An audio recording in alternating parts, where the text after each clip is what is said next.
Good evening, everyone. A very warm welcome for all of you. And thank you so much for accepting the invite and especially joining on a weekend, right? So that's very special. And thanks for taking the time to join us today. As we all started to celebrate, I think this is a history month. I know most of you, I know personally also how much passionate you are about this topic and then how much passionate to lift others. So we are so glad to have you, especially for the topic which we have selected as a, and given the International Women's Day theme is also around digital equality. So we are so glad to have all the right people for the right topic. So once again, thank you so much. I just want to introduce SheWall to everyone. So SheWall is a mentoring platform for women. So what we try to do is we try to do a career evaluation, which is a pattern career evaluation from SheWall. And then we try to help the women to get a right mentor who can guide them and then help them to navigate their career. I think most of us have experienced that a lot of women disappear in between, or they become very quiet or not pursue a lot of their aspirations. And all of us know that a small, a little push, a little help, a little hand giving makes a huge difference for them.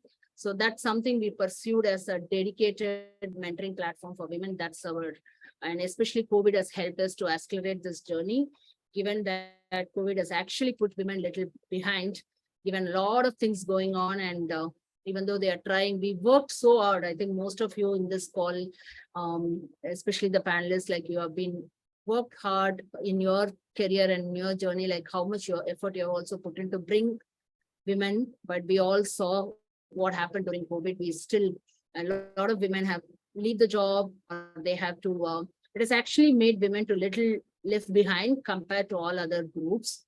I'm hoping that a lot of things, since things are coming back, there is a lot of effort to bring them back.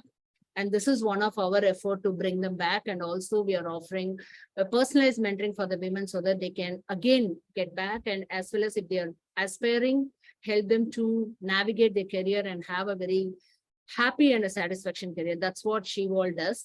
So with that, I would love to give it to Trisha to quickly introduce the topic and the speakers.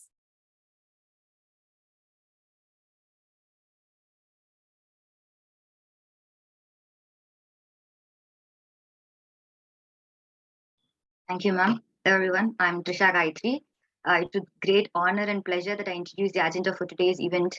And the agenda as follows. In about a minute, we are kickstarting this event with a panel discussion on the topic, exploring the impact of the digital gender gap on widening economic and social inequalities. And the panel discussion will be followed by a keynote at 5 p.m. on the topic, why should students focus on tech careers? And then it will be followed by a lightning talk at 5:30 p.m. on the topic, breaking the myth, women and patents. Finally, we're wrapping the event with a panel discussion at 6 on the topic, make you a compelling hire, earn it. Now, without much ado, let's kickstart today's event with our first panel discussion on the topic, exploring the impact of the digital gender gap on widening economic and social inequalities. So to give you a gist about what the panel discussion will be, the unequal access to and the utilization of technology between men and women, the digital gender gap, it has far-reaching consequences on economic and gender equalities. So this gender division in digital and technological literacy leads to sort of fewer job opportunities and lower wages for women. So the lack of access to digital tools and education, it can sort of perpetuate gender stereotypes and inhibit women's participation in decision-making processes. So in this virtual event, the panelists on the panel discussion will explore the digital gender gap so that we can better understand its implications on economic and social disparities and take steps bridging the divide and promoting gender equality. The panel discussion will be moderated by technologist and she was co-founder Padri Saravana Kumar. Now it's time to introduce the speakers. First, we have Rinku Micheri. She's a social entrepreneur who started her journey in the developmental sector when she founded Chennai Volunteers in 2011. She's also the director of Giving Matters Foundation, a philanthropic initiative that supports several charities.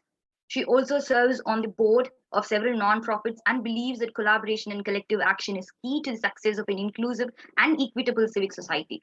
She's also worked as an advertising and marketing professional in Delhi, Bangalore, and then Madras with firms like Ogilvy and Mehta, Virtue Brand Consulting, and as an independent consultant. We're excited to have you on board with us, Ma.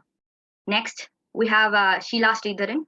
Sheila heads the technical certification practice in Genesis Beyond, a critical business unit of Genesis Telecom Labs India Private Limited. She has trained several learning professionals and is continuing to coach aspiring leaders. She heads the DEI India Council at Genesis. As a first generation women graduate in her family, she is passionate about empowering fellow women to chase their dreams. We are thrilled to have you on board with us, ma'am. Next, we have Ruchira Gokhale.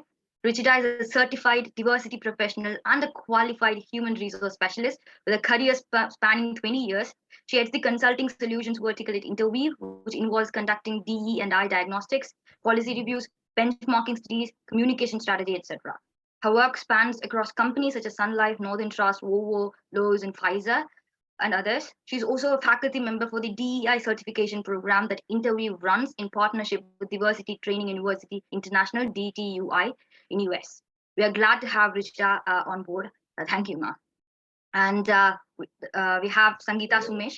Sangeeta is a CFO turned business and leadership coach, global speaker, best-selling author, and independent director on corporate boards. She works with corporate leaders and teams in enabling high performance and enhancing financial growth. She's on a mission to enable, empower, and elevate business and individuals with a purpose to serve corporate leaders and teams to shine and succeed. We're thrilled to have you on board with us too, ma'am. Over to Badri, ma'am. Hi, good evening. That was a pages train from Chennai to Bangalore.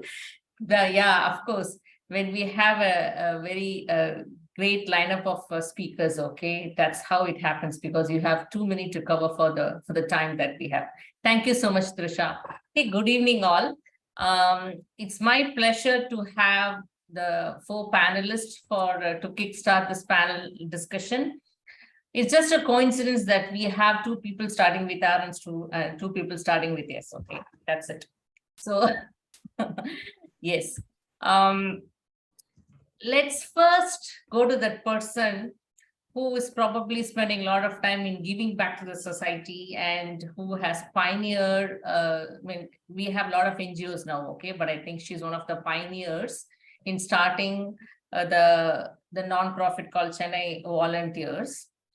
My question to you, Rinku, is I think as being a pioneers in running a voluntary organization, it's very natural that we think, okay, women have a lot of time at their disposal. They are natural nurturers, so they are probably the one that who's going to take up their hands, raise up their hands, and do a lot of this volunteering.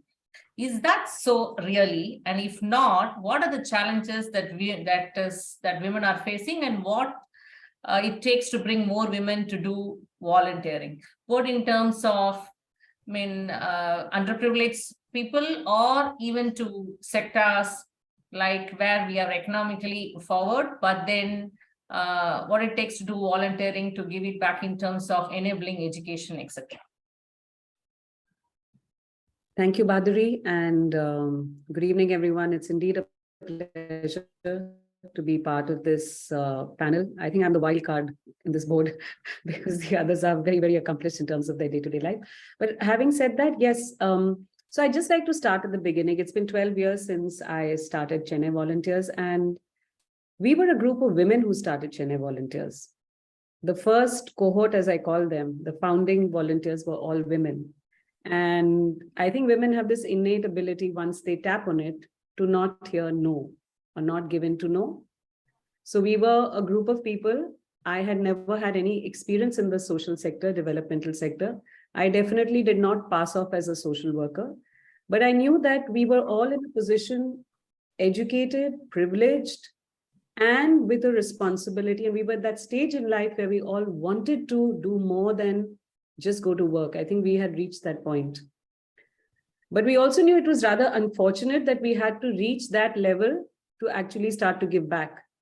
So our focus or our thought at that point, or at least my thought, was that if I could help young women and youngsters inculcate giving back into their day-to-day life, and even if 10% of them held on to it, we would have done a fair job. So that was the thought with which 10 of us started this.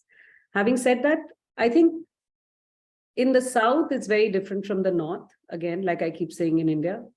So while our forefathers, generations above us, our grandmothers, women, always did seva or service around in their own ecosystem or their environment, somewhere we lost track of that, right? Which is why there was a need to create a structure that would enable giving back time. So that in itself was a gap that was there.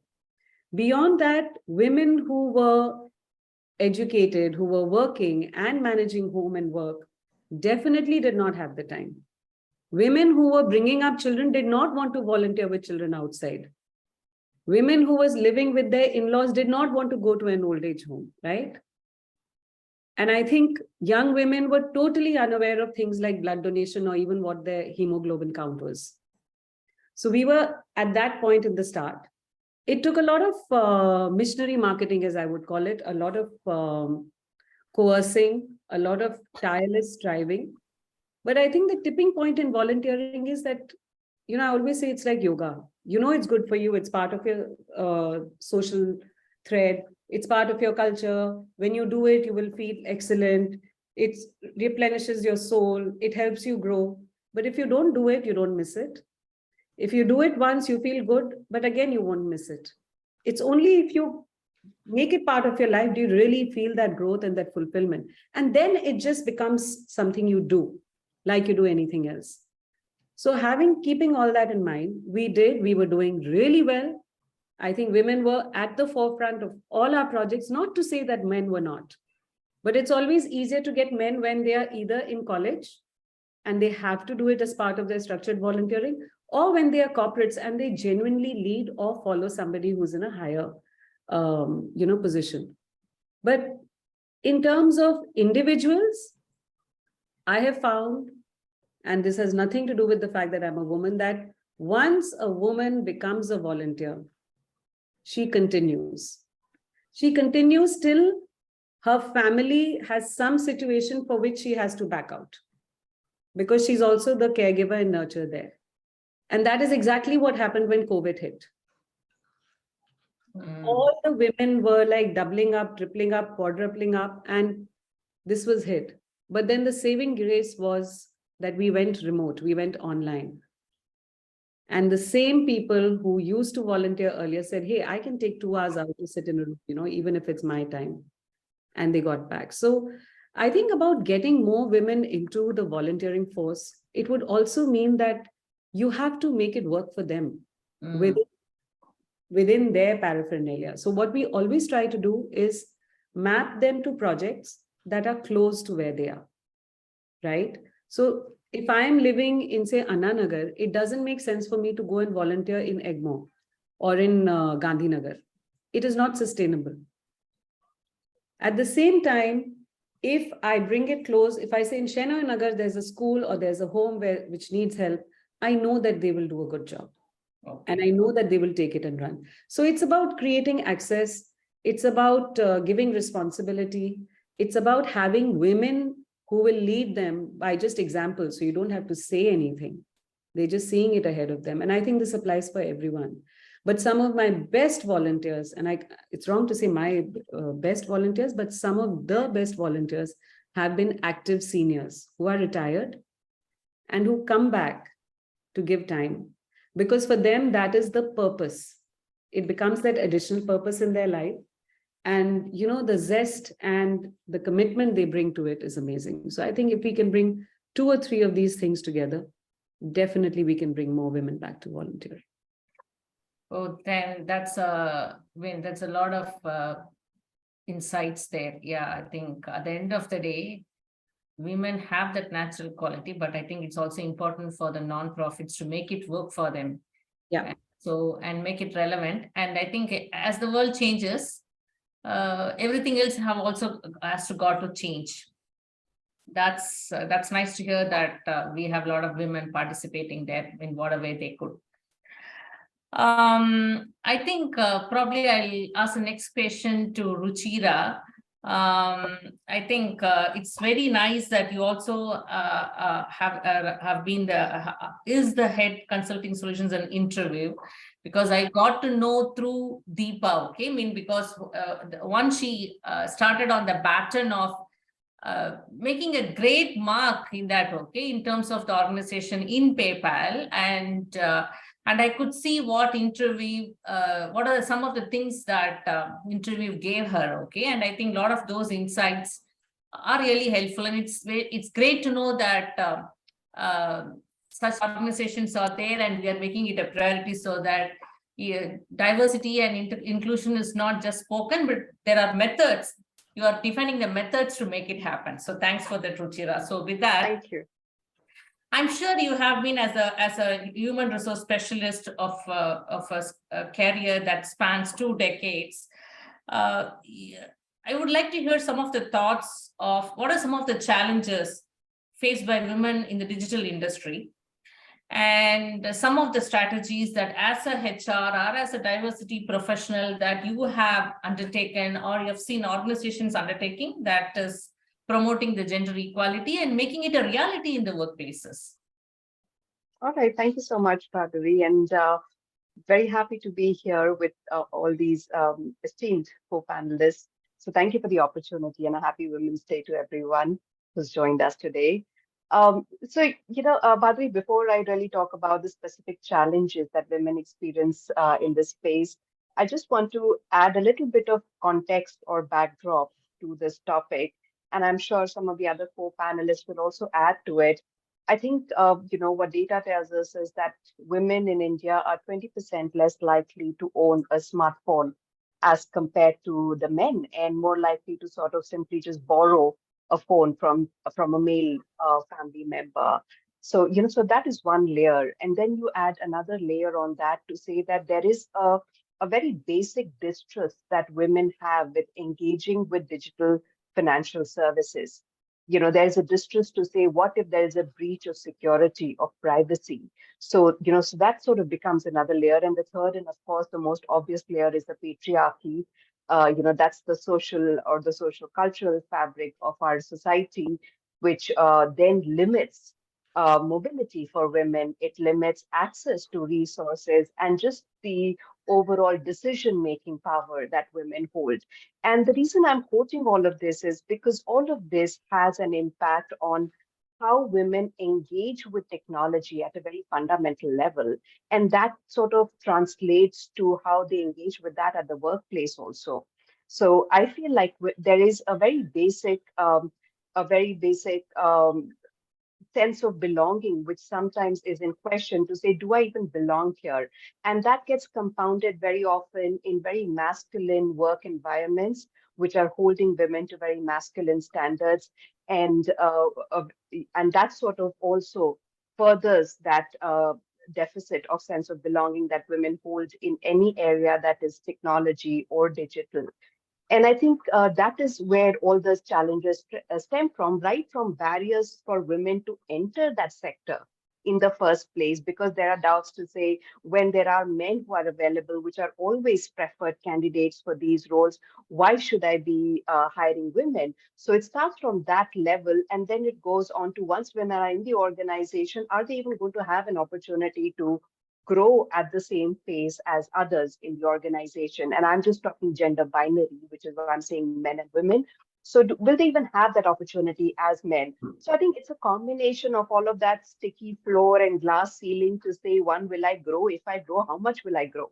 So, so I think all of that just adds up, and lack of role models who are other women in this space, all of that sort of adds up. And in my experience, what has worked, what has started to work and show results in organizations is first for organizations to acknowledge there's a problem. There is a disparity, there is a gap, and we need to take stock. And then second, I think, is, as the theme for IWD suggests, embracing equity. I think that has been the most powerful strategy for organizations to embrace equity in looking at, when I said barriers to entry, equity in looking at non-traditional talent sources. So today a lot of gig workers in technology roles, in digital roles, are available as women. And if we are going to go with that very standard lens of what talent looks like, we will miss out on this entire talent pool, right? So looking at non-traditional, because forever I hear there is a talent. my question back is to say, where are you looking for the talent? Are you looking wide enough, right? So I think bringing in non-traditional talent and then equity in terms of policies, whether it be period leave, whether it be supporting and enabling women through various life stages. So a whole host of policies become important. Programs that are targeted for women, whether it's leadership development or skill development that are unique to women. So I think all of that parity in terms of pay, etc. I think all of those equity related focus has sort of started to bear fruit, I would say, to some extent. So I hope that answers. Exactly. Yes. I think one on the sides that women themselves, do they have the access? Number two is if they have the access, are the organizations making it an equitable environment for them to go and do this? And are women taking that foot forward without the fear of judgment and rejection, etc.? And are they moving? Yes, of course. I think it's all evolving. And I think people like us can be that role models, can be those torchbearers. I think we all got to work together to make more and more of these happen. In that same context, Sangeeta, if I may ask you, I know it's, I mean, there are so much of, though I think there are less women, but I think with the women, and with what's happening in the industry, in the digital industry, in the tech industry, with very, very rapidly changing dynamism of the technology, and companies trying to adapt more and more digital transformation efforts to sustain. And even big companies are trying to do the next phase, because I think one point of time we were talking about Googling and not searching.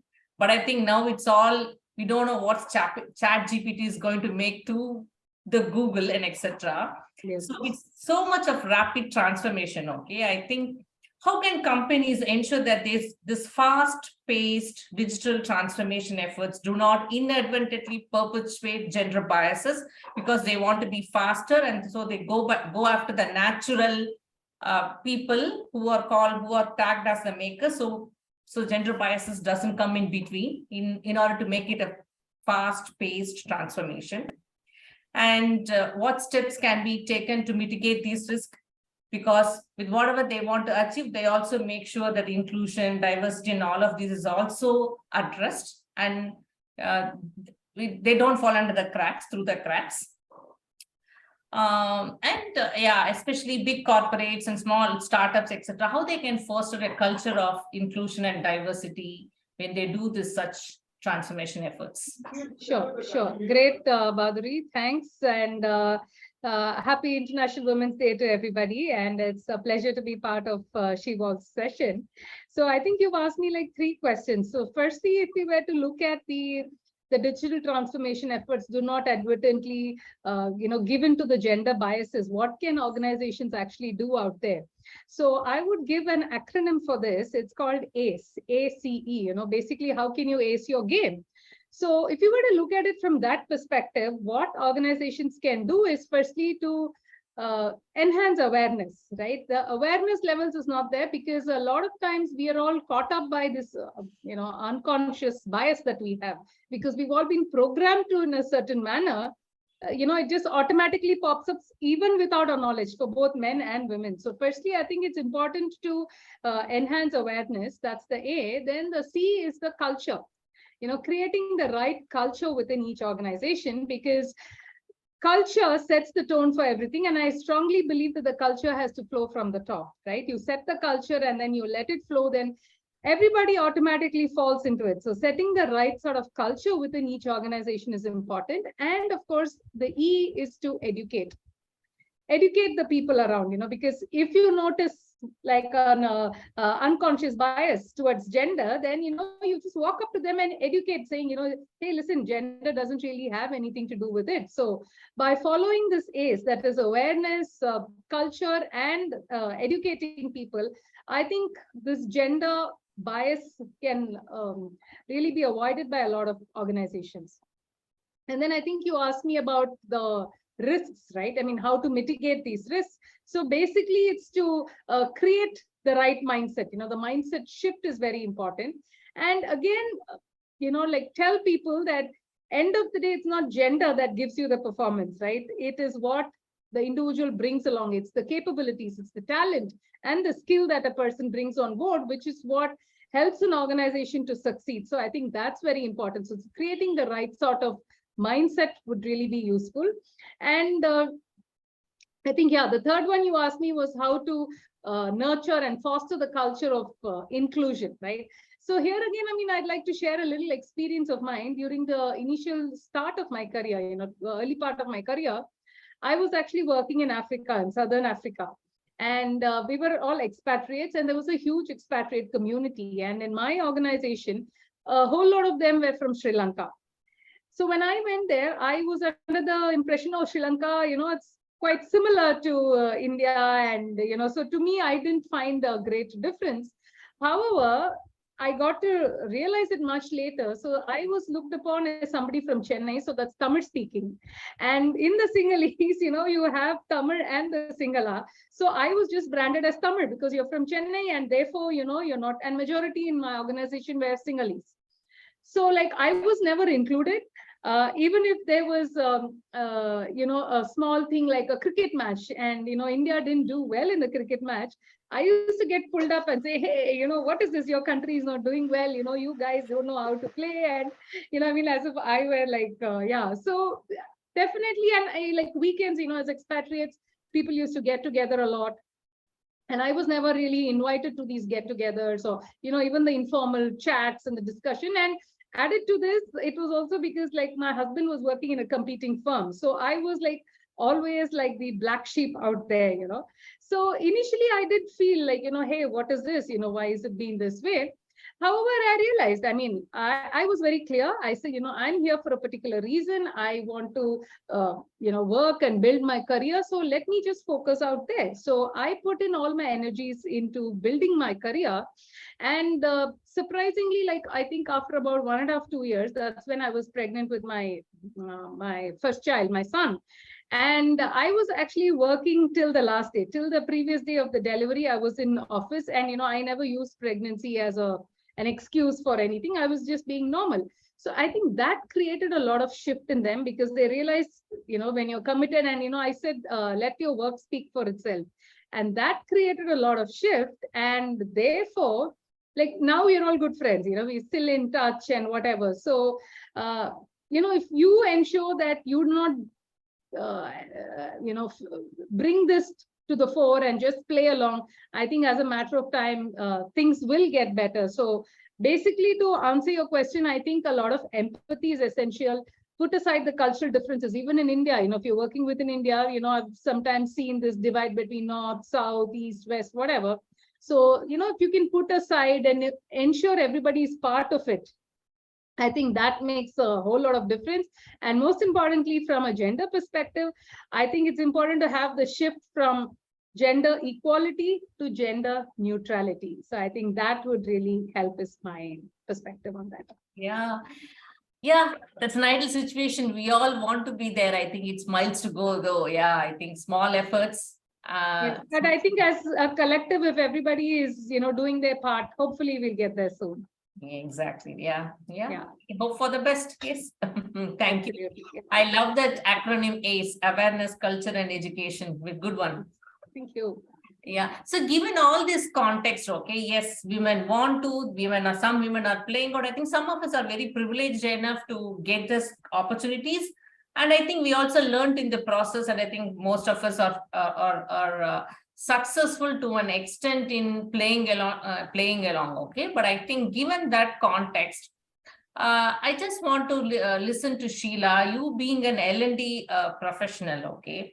Are you seeing the youngsters? Are you observing the digital gender gap in your experience in the present day situation? And as an L&D professional, are women taking enough steps?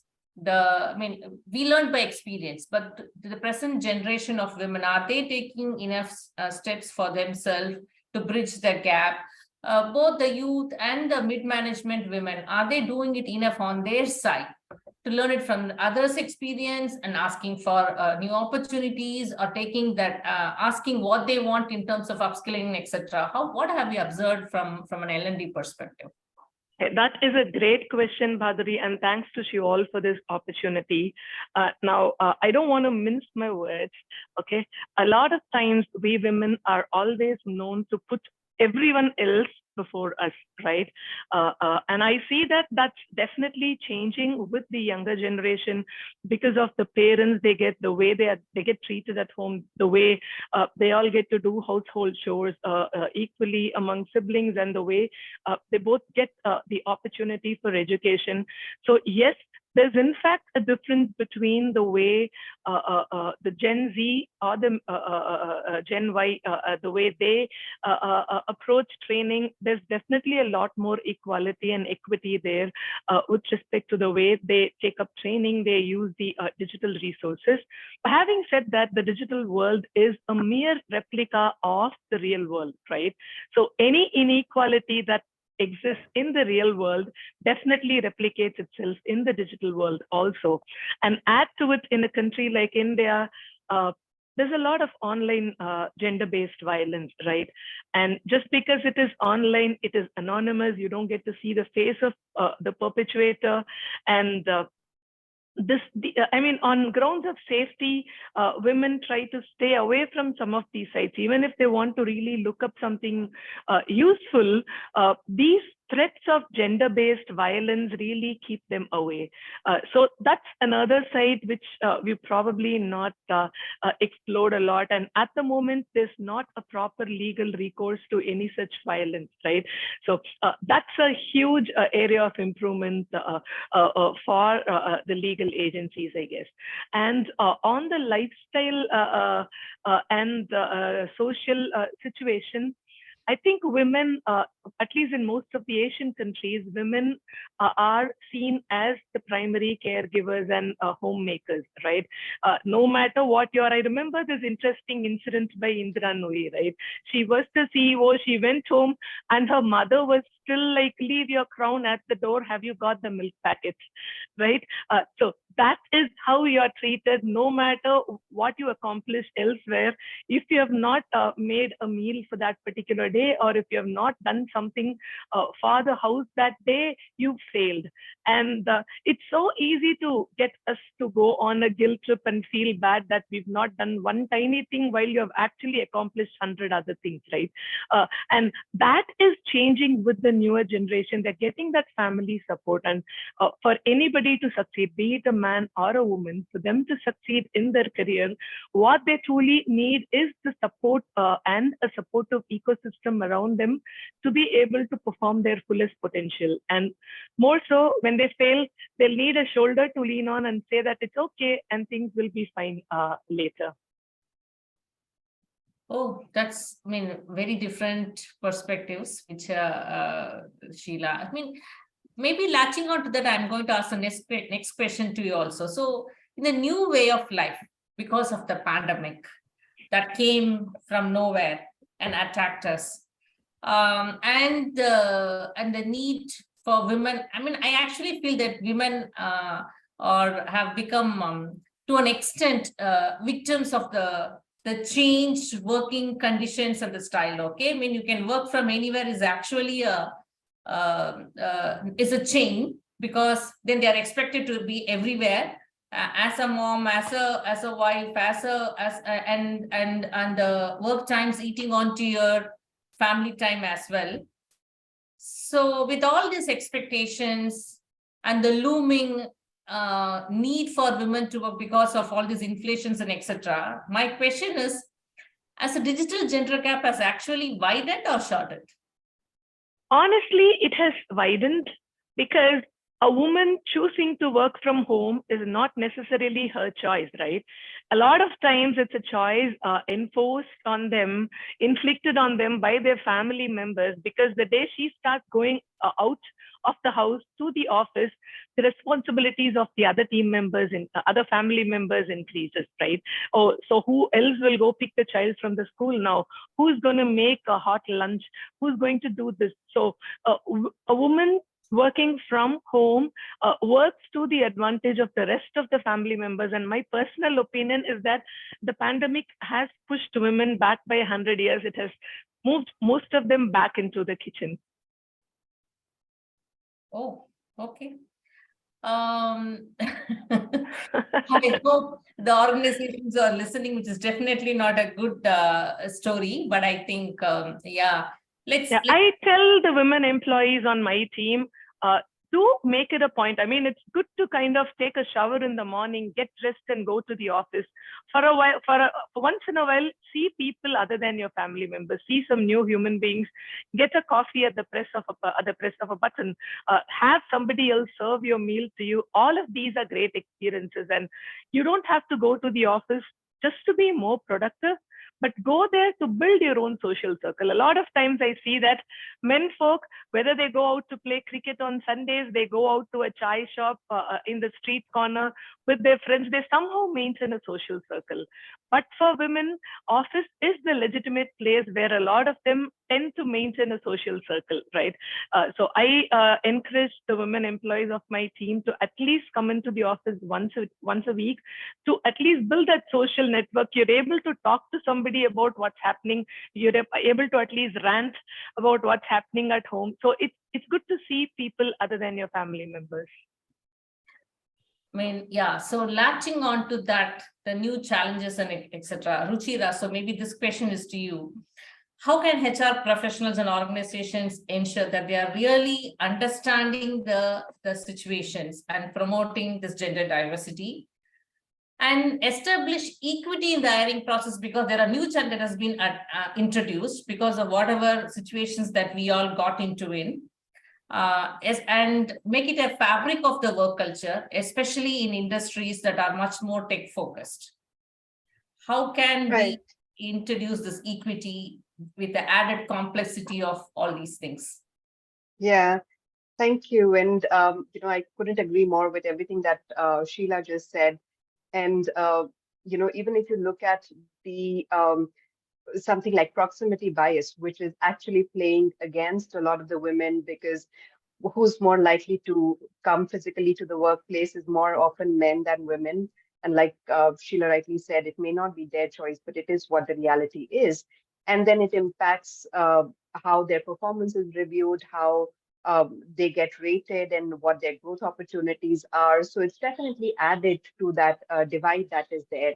So I think, first of all, organizations have to start looking at the data. Right now, organizations are shy to even do that because they don't know what story the data will tell. And once they see the data, they cannot unsee the data, right? So I think that is the fear. So the first step for organizations is to look at the data and look at the right kind of data, not a high level and say, okay, let's just fix the gender skew, and, because that won't lead to anything. But really look at very nuanced data cuts, look at nuanced matrices, which, could everyone just check mute status, please? Yeah, okay. And just sort of look at what stories are emerging, like women in tech. What is the data saying for them? And for women returning from maternity, what is it saying from a nutrition perspective, from a growth opportunities, from a career progression perspective? So from all of those, so really looking at data, I think, becomes very important. But then going beyond that, because you can have all the best of data, you will still see what you want to see, and you will address what you want to address. So I think, just beyond that, looking at biases and where they are playing out. And one is, of course, biases that people carry. All of us carry as individuals certain biases. So addressing those that are especially, true for women, because everybody carries these thoughts around what women can and cannot do at the workplace, or should not do. For example, if you talk about tech jobs, once women enter and they are there in that tech job, we are often concerned about what kind, or we are apprehensive about What kind of roles can they be assigned? Will they take up an on-site opportunity or will they not? And very often that on-site opportunity doesn't even get discussed with her, let alone, so she doesn't even have an option to say yes or no or otherwise. And if she does want to go, then she has to look at what permissions she needs to seek from who all. So it's a whole host of things that need to be addressed. So the mindset that people are carrying, and systemic biases that exist. Like I said, these things don't get asked to women. They're not given these opportunities. So all of those biases need to be addressed in an ongoing manner. I think that is the second thing. And the equity-based enablers. And Bhadri, let me also point out that very often equity is misunderstood as preferential treatment for women. To say now women have it easy, now they have these policies that are only for women. So I think as we are embracing equity, we also need to help people embrace that equity by first understanding why is it needed. In an ideal world, we will not need equity. Equality will suffice. It's not an ideal world. Women don't have the same advantages, and then you talk about women from socioeconomic backgrounds which are disadvantaged. You talk about women from LGBTQ plus backgrounds, women from disability. So it's just going to get compounded. So we are going to need equity till these barriers go away. So I think more education on why equity is needed and how equity benefits certain groups, and just getting comfortable with that is going to be an important journey that we make towards equality for women in the workplace. Okay, cool. I think now we have the natural calamities or whatever you call, like the pandemic coming and giving it to us. And then the women actually some of the women not being able to get out of their own mindset. Adding to that, the policies and etc., how all of these we have the data and the information, somebody has to make it together to make sure that this is also taken care along with whatever transformation that's happening around the world. With all of that, I think there are so many things, okay, that the women is expected to do despite all of these. So my question to Sangeeta is, I think you are a mentor and a coach, okay? I mean, you have taken that role from a CFO and you're also part of a lot of corporate boards, written a book called Get High, which talks about high performance.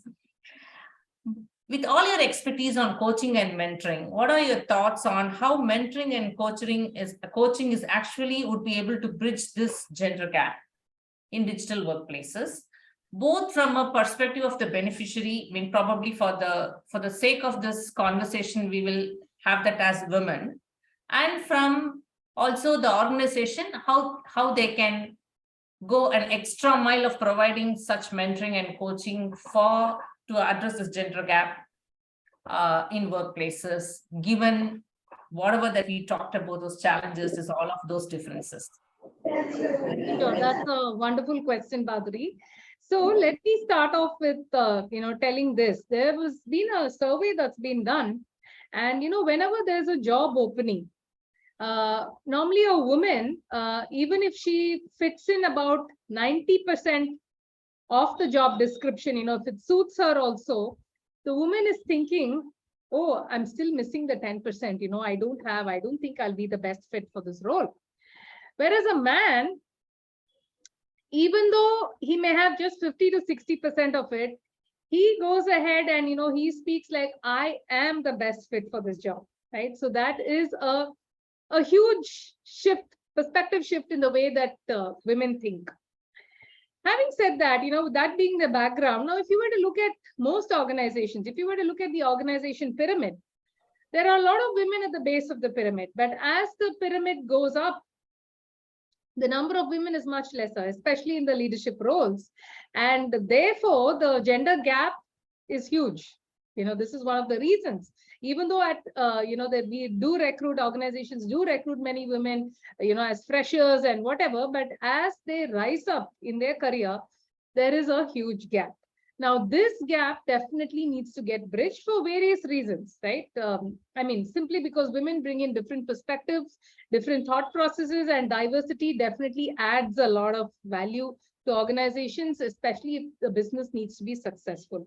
Even on the board level, I think there was another survey that was being done, which said that, more the number of women in the board, the margins, the financial performance of the businesses were better. So therefore, it's already been proved. It's a given thing that you need to have diversity, and diversity is not just restricted to gender diversity. You need thought diversity, cultural diversity, and even geographical diversity, I would say, age diversity as well. So the gender is the one, probably that's the low-hanging fruit, and that can easily be attacked.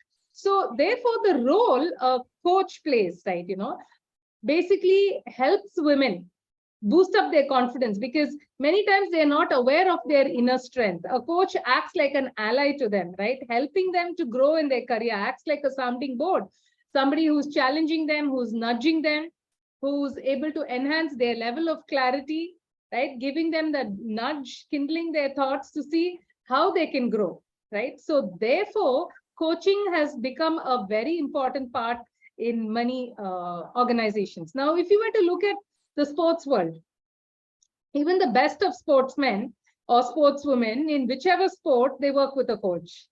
So I say, why should it be any different in the corporate world, right? So even corporate leaders, I mean, this is gender neutral, of course. Whoever wants to grow and, maximize their potential, their performance, and contribute to the better financial performance, the profits of the business, it definitely helps when they work with a coach, because it becomes a win-win for everybody.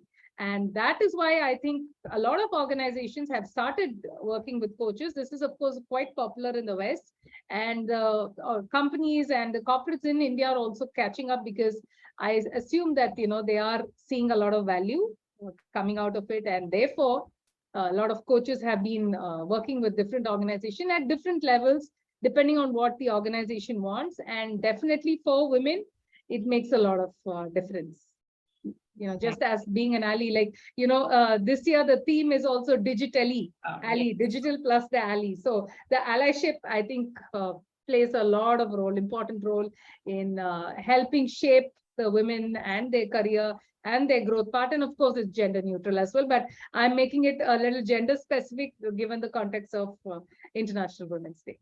Got it. Thanks for that perspective. I think in the same context, switching gears a little bit, okay, I think we have been talking about the corporates, and I think probably we're a little bit privileged, at least in terms of more awareness. So I would like to go to Rinku now, okay? So how, in your experience, some of the key challenges faced by women and girls, especially from the marginalized sector, okay, in accessing the digital technologies, and how big is that barrier, and how socially inclined organizations like Shevolve, whose motto is about mentoring and coaching, may play a bigger role in supporting voluntary organizations like Chennai volunteers, and also make sure that the less privileged, if I may say, also get access to some of this and be playing a role in bridging this gap.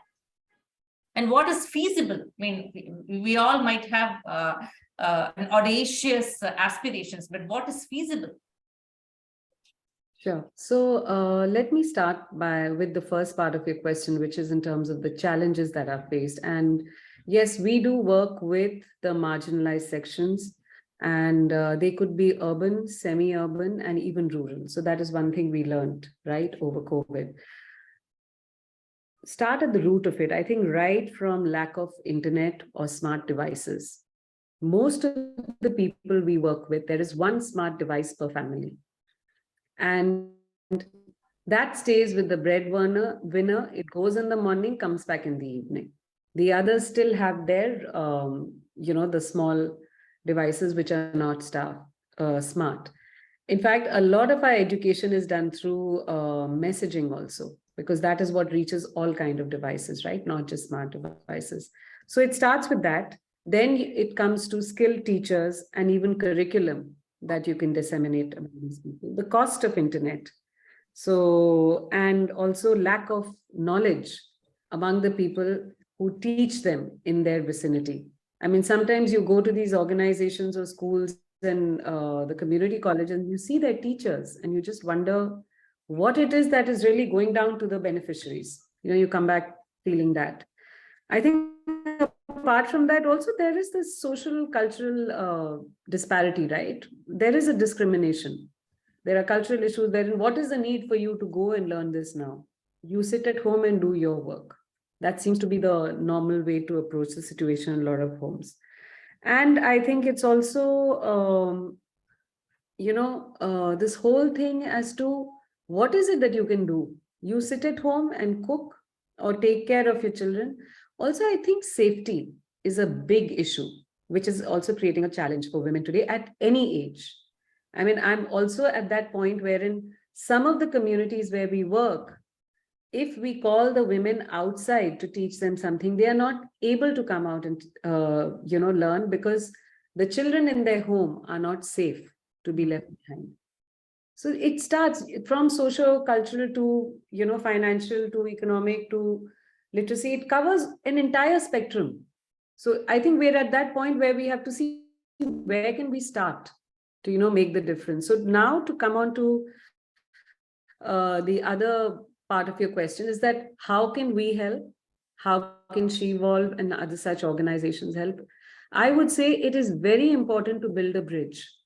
It is very important to let there be somebody who creates that bridge, but which would probably be a social organization, something similar to ours, because we are in touch with these people on a day-to-day basis. So we understand their reality, we understand their need, we are in touch with them, and we are the vehicles or catalysts of change to that extent. But there is also a need for a very effective and accessible platform that can actually give them what they need. So right from the curriculum or the content to, even mentorship, to something as basic as familiarization with STEM related, courses, and how will you say that a girl should be more participative in STEM courses. It need not only be, receptionist or other kind of operational courses that they make girls do most of the time, right? So it has to start from that, which is why even the approach has to be multi-pronged. While we reach out to, which is where an organization like CV helps, because you work with women who are in communities. There, the digital literacy is more in terms of technology used as YouTube. How much they pick up. I am amazed by these women. If you're teaching them candle making, the next time we go, they've done a new flavor. Akka, YouTube le paate hain. And this is what we do. You're teaching them tailoring and they've got some new designs. It's on YouTube. But you need to keep feeding them that. You need to keep giving them access to that. They need those devices to do it. Like recently, like one example I wanted to give is through Guild of Service. It's the centennial year. We actually created an opportunity for young children, a lot of them were girls, from disadvantaged schools to be given iPhones. And we gave them a theme of hope and happiness. And they went across the city with another organization. And they clicked photos on what hope and happiness meant to them.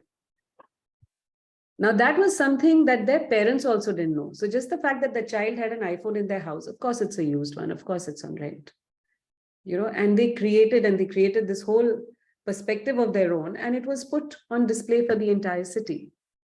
So that is about bridging the gap. That is about bringing them into the mainstream. And you should have seen some of them the girls were hearing impaired, some are speech impaired. Others have never had much exposure in their life. And they were standing there and explaining to all the guests as to why they took a picture that they took and how they took it with that phone.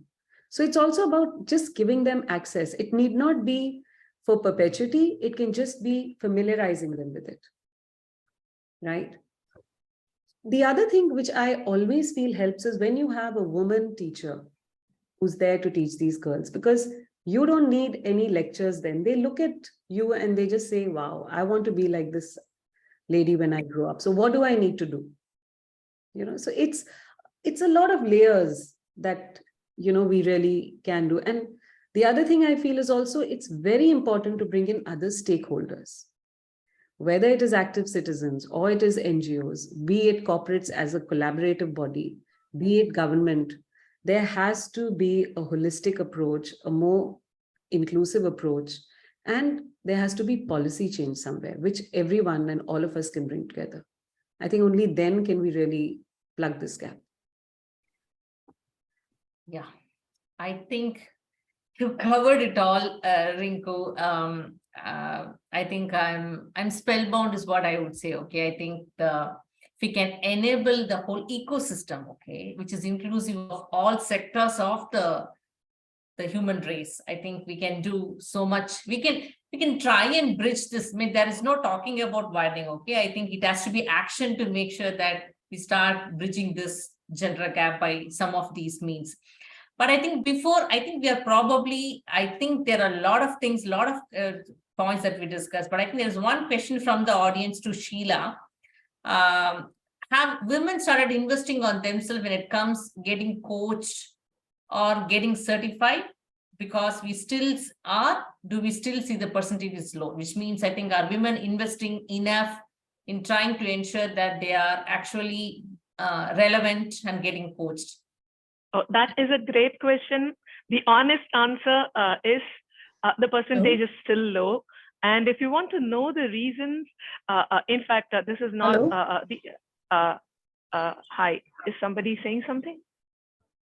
No. Thank you so much. Thank you. Yeah, no problem. So, and some of the reasons might surprise you, and these are not the reasons that I'm giving you. Okay, some of these are actually from the Forbes magazine. So why do women not invest on themselves? They are not sure whether this is the right time to invest in themselves, right? Because, and if we keep thinking that way, no time will be the right time. The second thing, the guilty of investing on themselves, while that money could have actually been used for a different family expense or for the household. So they kind of feel bad about investing on their certification or training. And why are they scared? Because they're not sure of the return on investment. So if I invest in this certification, will I really achieve something? Will I really get a growth path? Is there an assured reward or guarantee? But the last reason will actually surprise you. They're scared of actually becoming successful, which would eventually make them more responsible, which will take them to a great height and make them disconnected from their family. So they are in fact afraid of truly becoming successful. Oh, wow. Yes, I think I never thought that the number 3, I mean, I think from my perspective, okay, definitely number 3 is a surprise. So I think we are probably running out of time. So I'll probably give each of you a half a minute so that we can have the last any thoughts that you want to share given what we discussed so far, so that we all play an active role in bridging this gender gap. Maybe we'll start with Sheila. Since you're already unmuted. Sure. I want to kind of bring this whole thing on a lighter note. Okay. There's a popular saying that says, women who do not help fellow women will find a place in hell. Right. And I think the women here are actually the opposite of that. We're all doing our bit to try and do what we can to other women. So keep doing it. Some of us may be privileged, but we've got to be cognizant of the fact that not every woman has the privilege and the support system that they need. So if you see people around needing that support, lend them a helping hand. Don't hesitate. Be less judging and more loving and kind. Thank you, Sheila. Ruchira? Yeah, thank you. It was so wonderful to hear everyone's thoughts around this. So I'm just going to sum it up in the with the IWD theme, which is embracing equity. So just requesting each one of us to do our bit towards that equity and not shy away from it. In whatever small way that we can, whether like Sangeeta said, whether it's as allies or whether it's in small ways in an organization or because we are in HR, whatever small way that we can contribute towards equity for women and other diverse groups, let's just keep at it. It will pay off at some point. Thank you so much. Thank you. Sangeeta? Yeah, so I would like to just share 2 quick things. So like you said, I've written the book Get High, which is how to coach yourself for high performance in your work. And I want to just remind everybody that your high performance is gender neutral. So you can have anybody who's a high performer, and therefore just put the gender biases aside. And on a lighter note, I want to say, you make the woman a Devi or a devil. So it's up to you to bring out the best in her and, nurture and nourish her growth. So just keep that in mind, whether if you want the Devi or the devil in your life. Thank you. Rinku.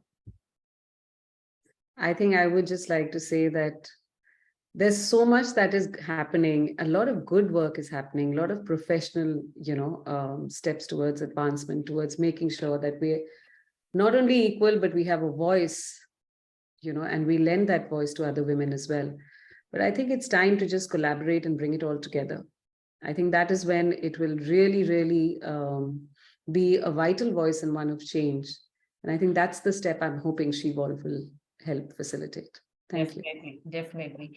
Thank you. I think to sum it up, I think we know what's the issue. We know what can be done. Some of us are privileged enough to experience some of that, to give it back. I think it's important that as a woman, take that leadership, take that opportunity, make it happen.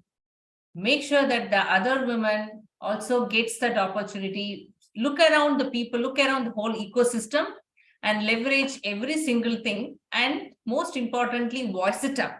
Make sure that, because Rome is not going to be built in a day, it's going to take time, but that doesn't mean that it cannot be done. I think each of us have to probably share and lean in on each other and make sure that we are keep raising the, asking for opportunities, find ways to find different ways to make it happen. At the same time, none of these falls to the crack is I think at the hands of each of us and the whole ecosystem. And I think wherever it is necessary, we should also ask our allies, the men allies, make them aware of what it takes to be on this side, because I don't think anybody do this intentionally. So play a bit to make sure the unconscious biases, the conscious biases are questioned, the unconscious biases are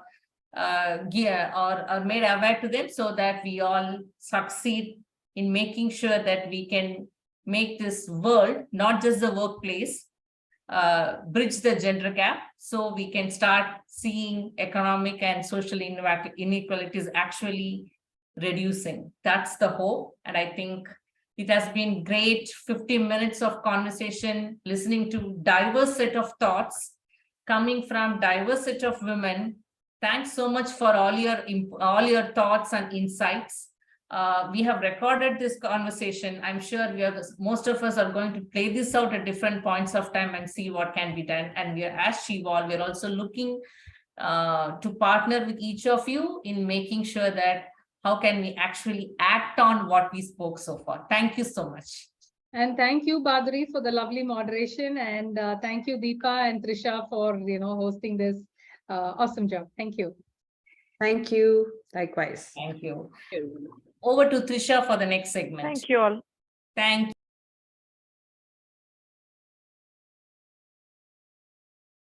Hello, everyone. This segment, we have with us Mr. Lakshmanan Krishnamurthy. Hello, sir. Hi, sir. Hi, sir. So let me just introduce the topic right now. The topic for this keynote segment is, why should students focus on tech careers? In this digital age, technology has collided into every aspect of our lives, and its importance can never be overstated. As a result, tech jobs are in high demand, and there is a shortage of skilled tech workers in sort of many industries. Whether one chooses a tech career or not, technology is sort of involved in almost every studies. This, in proportion, suggests that tech professionals are often, well compensated and have job security. Additionally, tech jobs offer opportunities for creativity and innovation, as well as the potential to make a positive impact on society. Our keynote speaker for the virtual event will emphasize the relevance and the high demand of tech careers and how students can position themselves for success and make significant contributions to society. Let me introduce the speaker. Mr. Lakshmanan Krishnamurthy is a VP Engineering, GM and Managing Director at Navis Software Solutions. He has a well-rounded experience of 32 plus years in global product development and software development for call centers, airlines, and fintech. He has been a mentor and a sounding board for a lot of people. We're excited to have you on board with us, sir. Over to you. Thank you, sir. Thank you, sir. Thank you, Darsha. Lovely introduction. And you pretty much said it all, so I think I can just close and go away. But that's it's really pleasure to be here, and it was good to listen to the panel too. So very, very good thoughts. Can you help me share the screen, Trisha? Is that possible? Because I am not able to share the screen.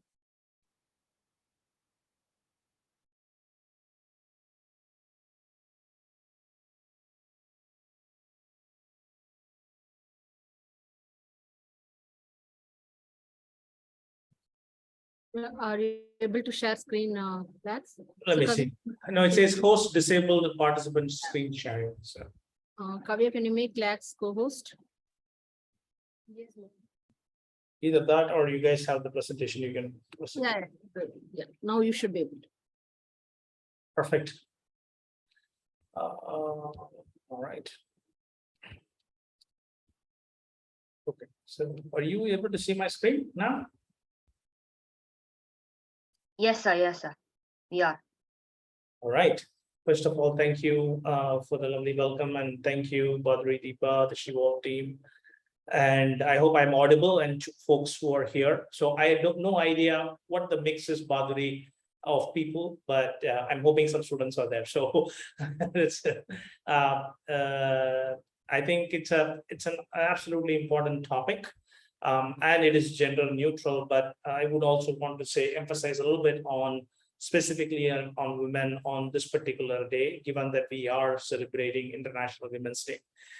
Again, my name is Lax Krishnamurthy, part of Calaris Navis, and really happy to be here. So what we will do here is we will just go through it was interesting that this came up as a subject, and UN theme for this year is all about digitization, Digit-all. And if you look at and read under the covers on what it is, it's really innovation and technology for gender equality. But you will have to look at this as innovation and technology for pretty much, for someone to move forward right now. This is just basic, right? And the reason why this is highlighted is, I think one of the women here spoke, I forgot the name, who said that the pandemic has put women back already. Though we have made strides, the pandemic looked to have put some years back. And the UN Secretary General, Antonio Guterres, has said that it will take another 300 years for us to get parity for women and men. So I think though we are making progress, there is regression, but the general acceptance is there that with the digitization, with technology careers, which the different things that are offered in multiple industries through technology, the gap can be bridged and we can develop towards more humanitarian needs. And hopefully by 2030, there is a sustainable world is the hope, right? So with that, thank you for this opportunity and really a good theme. What I would like to do really is actually have a video that I really love to walk you through a technology evolution through the ages, just to talk about what we see technology is actually evolution of many, many years or thousands of years, how it has come. A little bit deeper into banking, what is going on, and something we can relate to each other, and then why really tech matters. So I'll spend some time on it, and then we can open up for questions. So I'm going to play this video. Just let me know if you're able to listen to it, though. You able to listen? Is it audible? Yes? Okay. Yes, sir. Yes, sir.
Okay. So that gives you a glimpse of everything that has happened in technology over different industries over years, from Stone Age, literally when two stones were hit to get fire, to where we are now, and a very scary part of where our brains are going to be mapped in 2050. What is happening with gene? What is happening with the AI chatbot, all the things that we are going through right now, chat GPT, and so it's just that the evolution is continuous. Now, getting closer to what we do in every day, if you look at just the bank, how we have done banking previously, I remember, and this is a personal, very favorite story of mine, where when I started working, which was in 1990s, the only way you could get money out is go to a particular branch. And I still remember like the ledger number that you used to stay there, and the folks there were like the kings and the queens, the bank, you were at their mercy, and it was a tip, and this was really bad, right? So there was no concept of customer service. It was just purely you are in the line and you are basically, whenever they are ready, they will do that, right? And then ATM came and that radically transformed. And you had to not go there, stand, and you could withdraw money pretty much, but still, whether you could go from one bank to another bank, all that was not there. Then we could have the IVR. Then we had the online banking. I still remember the first time we got it and how wonderful it was. Then, now what we do with smartphones. And then, so if you flip it and see how we used to pay, right? People used to take cash in India many times. Credit cards have become popular over the last decade or so. But then India was more cash is king. But now you just go to the street anywhere, right? And you can see a UPI code and you can just scan and pay. Amazing difference, which makes it like every street vendor can get paid without, and then it's getting digital. It's really, really getting to a point where it's an amazing way of conducting our life and business. Then we are introducing artificial intelligence, helps banks to manage record level speed of data, so they can mine the data to particularly even it could annoy us because they could actually cater to exactly what we need, even though we might not need it. They might just be able to push the products. People know exactly where you are. Your mobile device is pretty much letting people know where you are. And literally, we have come a full circle where we are talking about the digital rupee now, which means there is no bank needed, right? So you can use blockchain, no intermediary needed. It can be self-governing. So you just imagine from where we were to have to go to stand in a bank to get to, we're now saying, I can work without a bank, right? And that's how technology is. And why this is important, because along the way, there are folks who have done all this work behind the scenes, right? So I remember talking to one of the guys who did the first ATMs in India and what pride they had to say, how they did this and all that. And if you just talk to any software developer, any hardware developer, anyone who has produced any of this in any field, their eyes will light up saying that, my product is being used by this, right? So you have an opportunity to work on any sector you like and make a difference. So the question that you should ask is, why is tech career important, right? So I just wanted to kind of walk you through like different areas. So I'm sure there are some participants who are musicians, people who like to also listen to songs. So if you just think about how we used to listen to music, to gramophones, to cassette players, to CDs, to MP3s, to smartphones, and now Spotify's and all that, you just come a full, if you think about it, say like, wow, where was all this, years ago? Why did I have such a tough time? I had to buy all these discs. Why do I have to have that cassettes wound and all that, right? So just think about it. The next thing you can look about is now when you're looking at design, now people are using virtual reality to design, right? So interior designing is now using virtual reality. So you can actually do things, test it, make sure that it is safe, make sure that you like the design without actually implementing anything and without actually using reams and reams of paper and actually feeling what is happening in that building.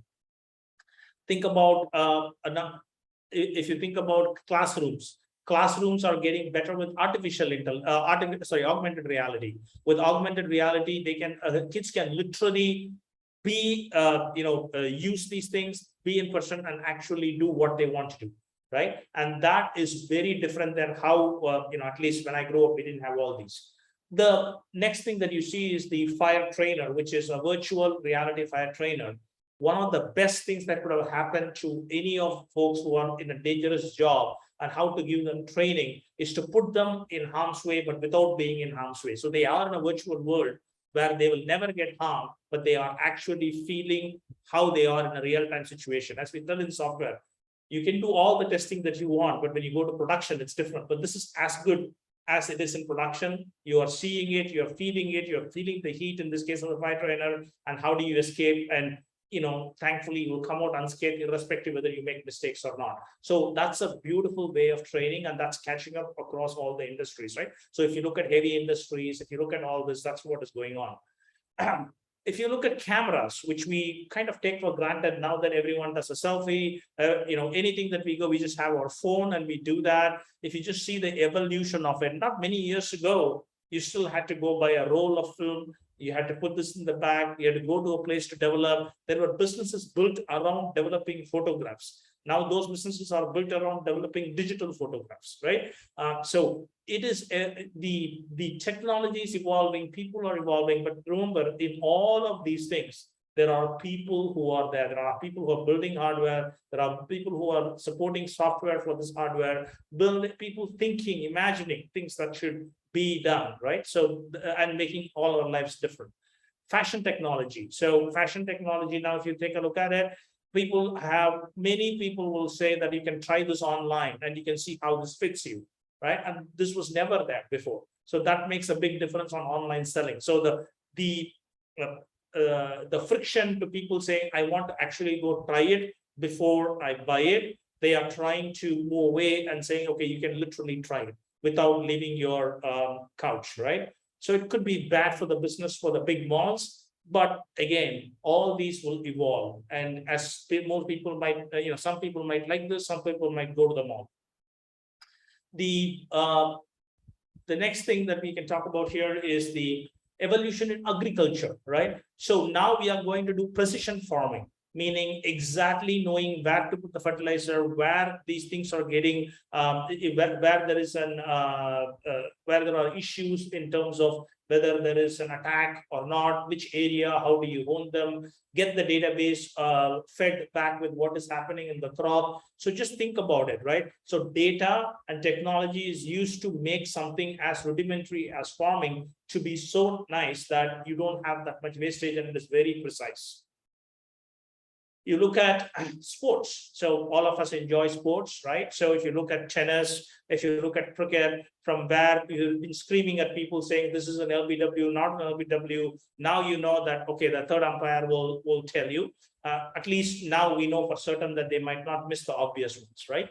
And then, in tennis, the line call was always contentious issue. So if you just go through every sport, right, and then the goalie cam for like the soccer. So all this again is aiding, making things fair, making things better, and making things more data-driven and more objective than subjective, right? And last but not the least is healthcare.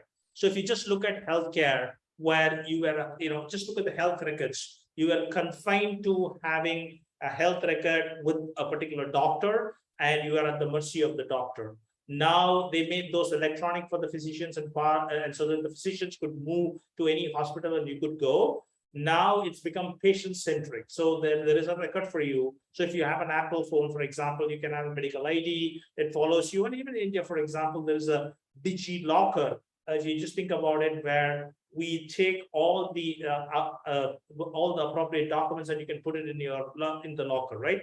And so they can extend it to the medical too. But the goal is to see that it is your data, it is secure, you can access it anywhere, and you can have it at your fingertips, right? Now the world is going to that place in every industry, and behind all of this is some technocrat, right? In whatever level they are. They could be entering data, they could be massaging data, they could be writing code, they could be testing, they could be simulating, they could be thinking about the next few products, they could be modeling, they could be architects, they could be designers. There are tons and tons of people working every second to make lives better. So why not? Why can't we join, and why can't we be that person, right? So diving a little bit deep into it, so I kind of summed it up into really why a tech career is you follow your passion. Each one of you has a different passion.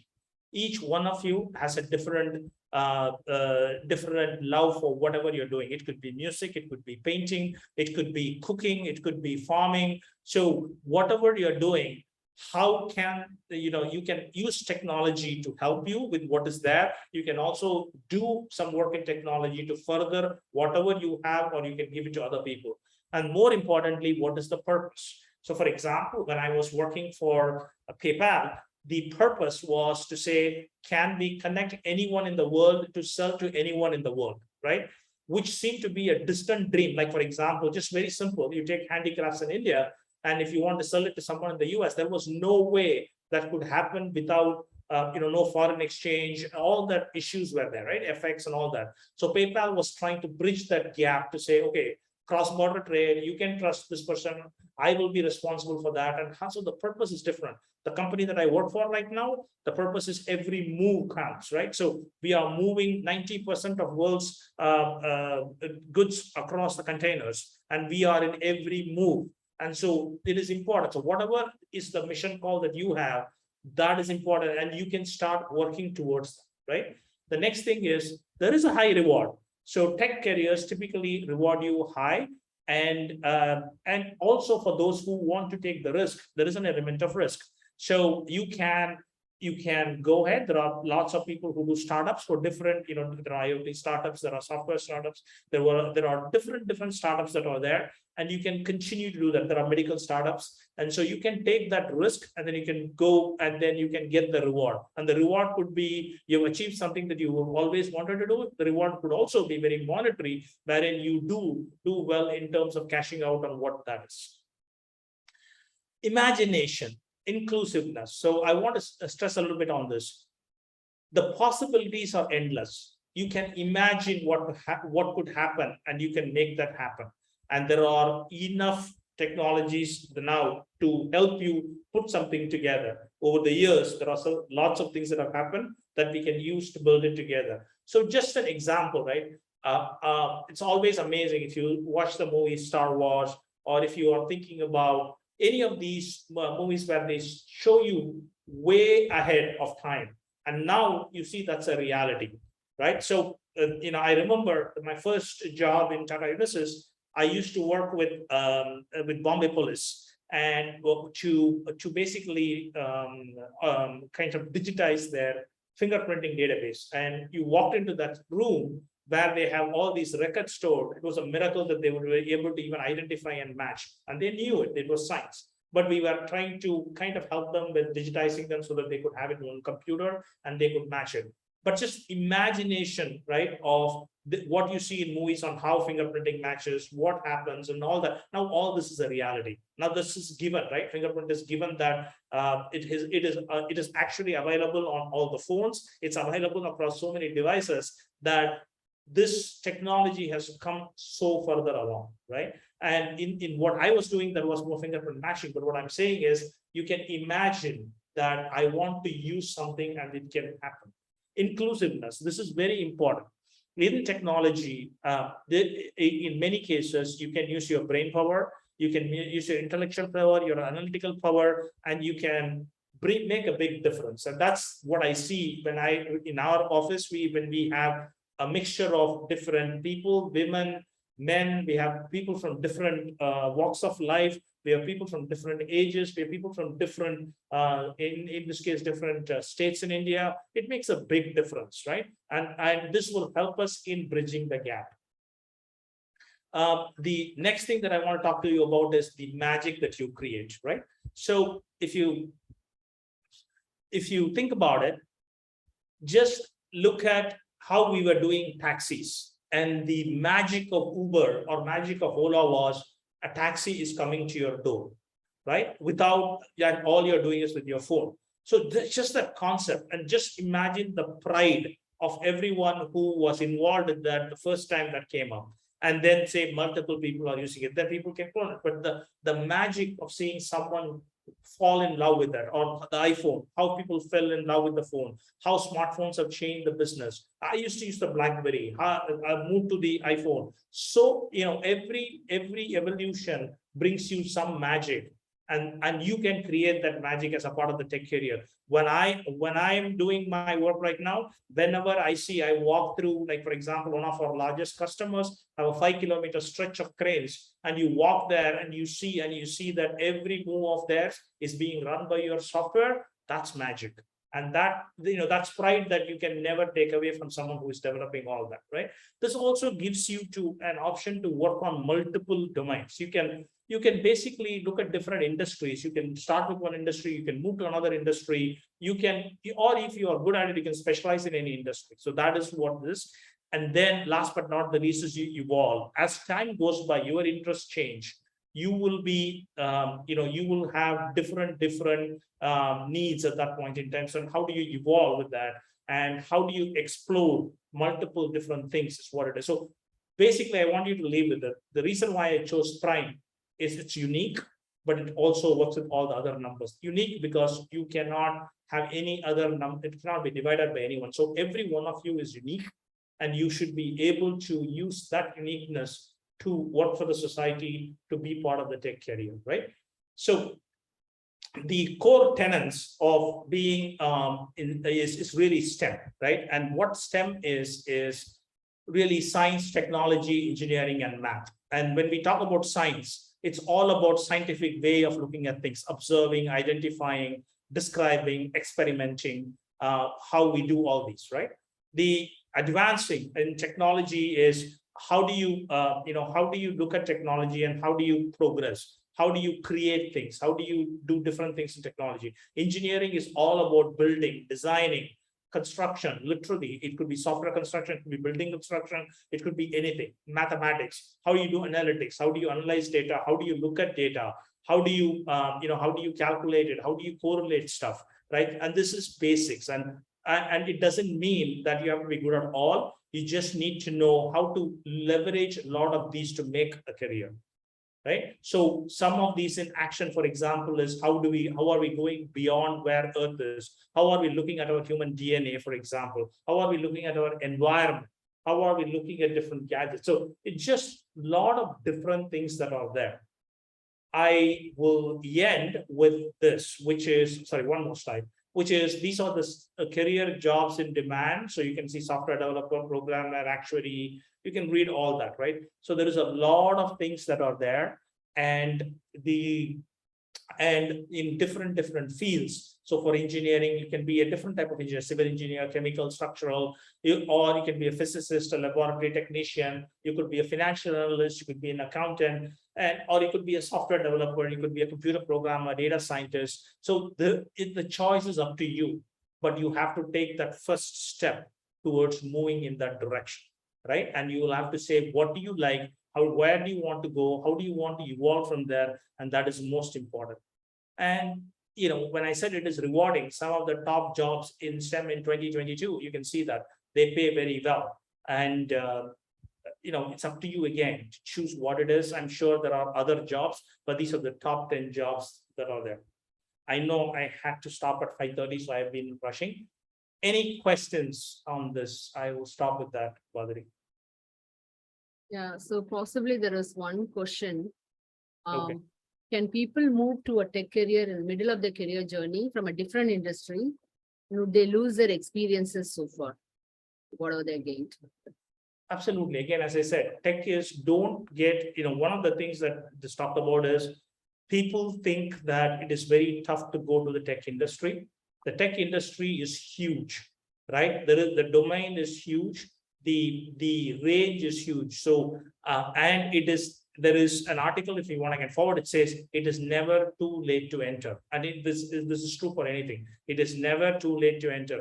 Number one, you like it. Number two, you want to pursue it. If you just continue to do that, you will be able to definitely make a big difference. And don't stop. If you think you want to move, if you have a passion to do something else, feel free.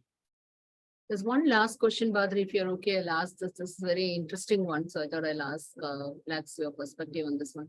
So as a tech professionals, there is a lot of new challenges, things like the trends keep changing. There's always on tools like how does this professionals always stay relevant? Is it very difficult because it's like you learn something and then when you get in, it might become irrelevant. So how should we keep relevant? I can give a specific example, Deepa, right? One is like, for example, someone is good at C++ from college, right? In this case, right? And then it is evolved to Java, now it is Python, it is, whatever, the flavor of the day, right? Or you're looking at React, you're looking at Vue.js and stuff like that. The bottom line is the fundamentals of what you know is not changing. Right? So you have to adapt to it. Yes, you will have to learn, you'll have to adapt, things will be easier. How do you make use of these things? And what you did previously could be automated, might not be there. So how can you learn there and do it? That's what is key. The key is to continuously keep watching what you can do and how you can learn and not fall behind. But the fundamentals of what you learned is going to keep you through all the time.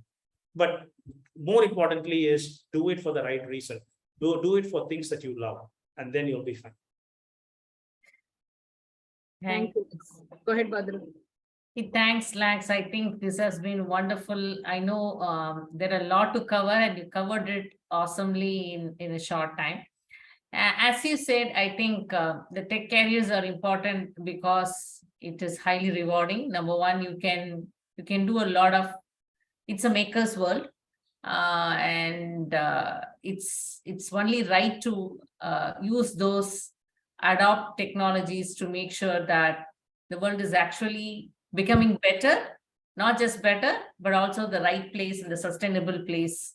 That's the biggest thing that we can give it back. And to also the Lax point, it is not very difficult to get to the field. The only thing is the concepts and the fundamentals remains the same. Yes, the technologies are evolving and so does everything.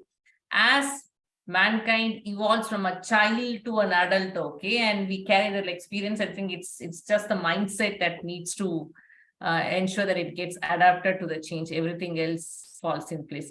Thank you so much, Lax. It has been awesome half an hour of gyan, I would say, as how things have evolved and how fast it's evolved.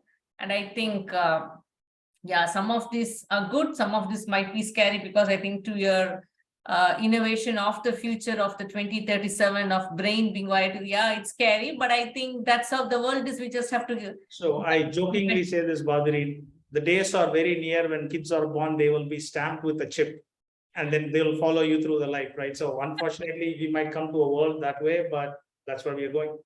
Yeah, wonderful, wonderful. Thank you. Thank you so much, Lax. Yeah, thanks, and thanks for being part of this. And I think that we really wanted to hear. It's just a coincidence we talked about white tech carriers by a man here, but it has nothing to do with the gender. It is just that we want to have our allies and hear different perspectives. Absolutely. And happy Women's Day to all of you. Thank you so much, Lax. Over to you, Trisha, for the next segment.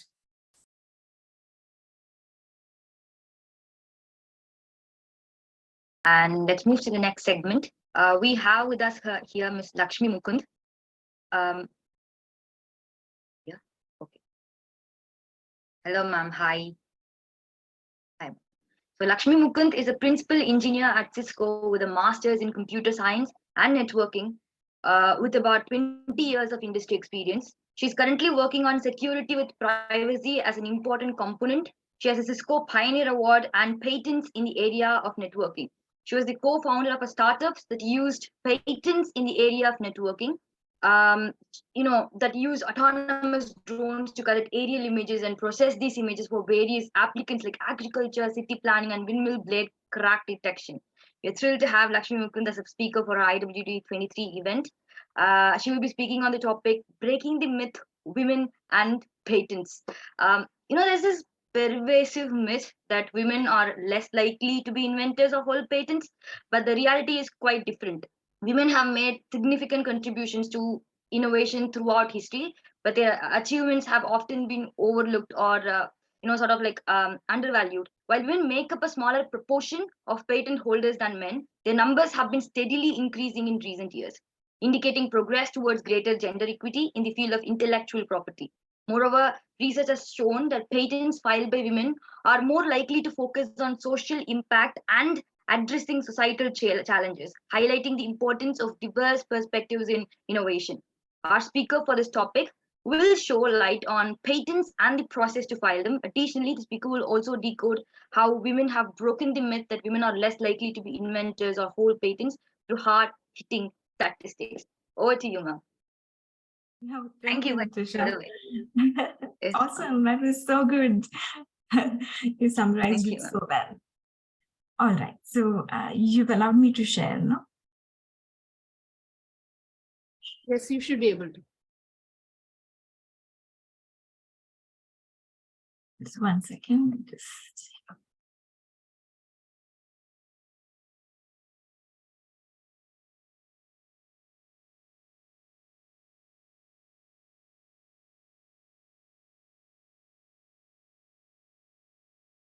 Can you see this?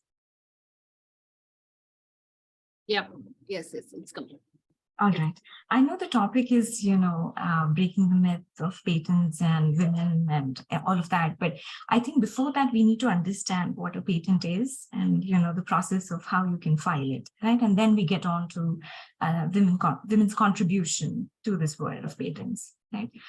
So just to break the ice, this is actually like an idea that where, you keep missing your glasses, right? So this one, this idea is actually about screwing them into your nose directly. You can just put a screw through this thing and you can fix it, right? And this is an actual patent. I was surprised. I was looking out for funny patents and they showed up. And it's called frameless glasses attaching to the body. Actually, it's not that different from having a nose ring or a earring, right? So just have it there. So I thought it was fine. And then this is another one. This is called the anti-eating face mask, invented by a woman. And it has a lock and a key. Yeah. Lakshmi, So, I think yes. the slides are not moving. Maybe it's not in the slideshow. It is, for me, perhaps a delay. Can you see it now? What do you see now? We see Catalyst Engineering portfolio. Oh, I see.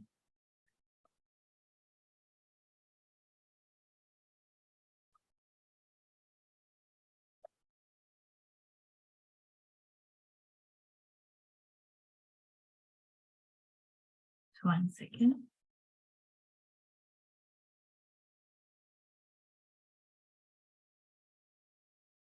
Okay, is this the right one? I think, sharing a. Do you see it now? Yeah. Yes, ma'am. Okay, so this was the first one I was showing. I guess you guys didn't see this. Sorry about that. So this was the patent. And this is actually a patent. There is a US patent number for this also. People actually, he really got a patent for this. The other one is the anti-eating face mask, right? So this is a patent where there's actually like a, device and a lock. Do you see a lock here?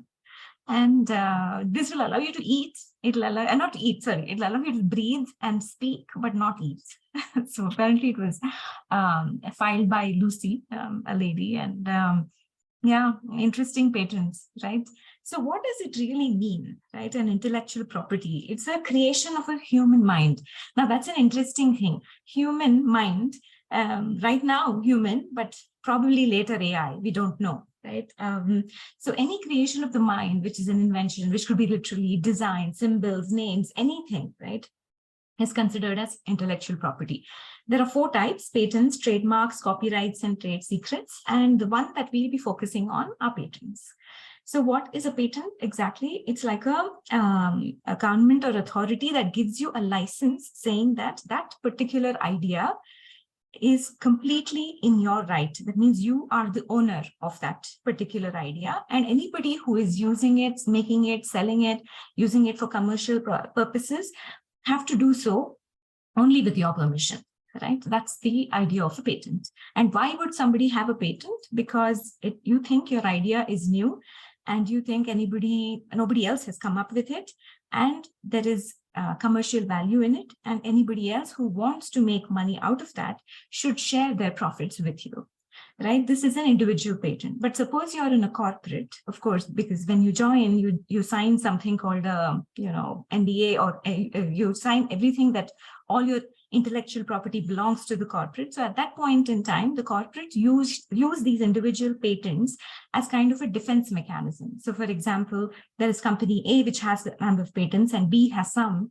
And if they see that A is infringing on some, then B will use it as a protection, defense, saying that I will use so many of your patents, you use so many of mine. So it's like a negotiation.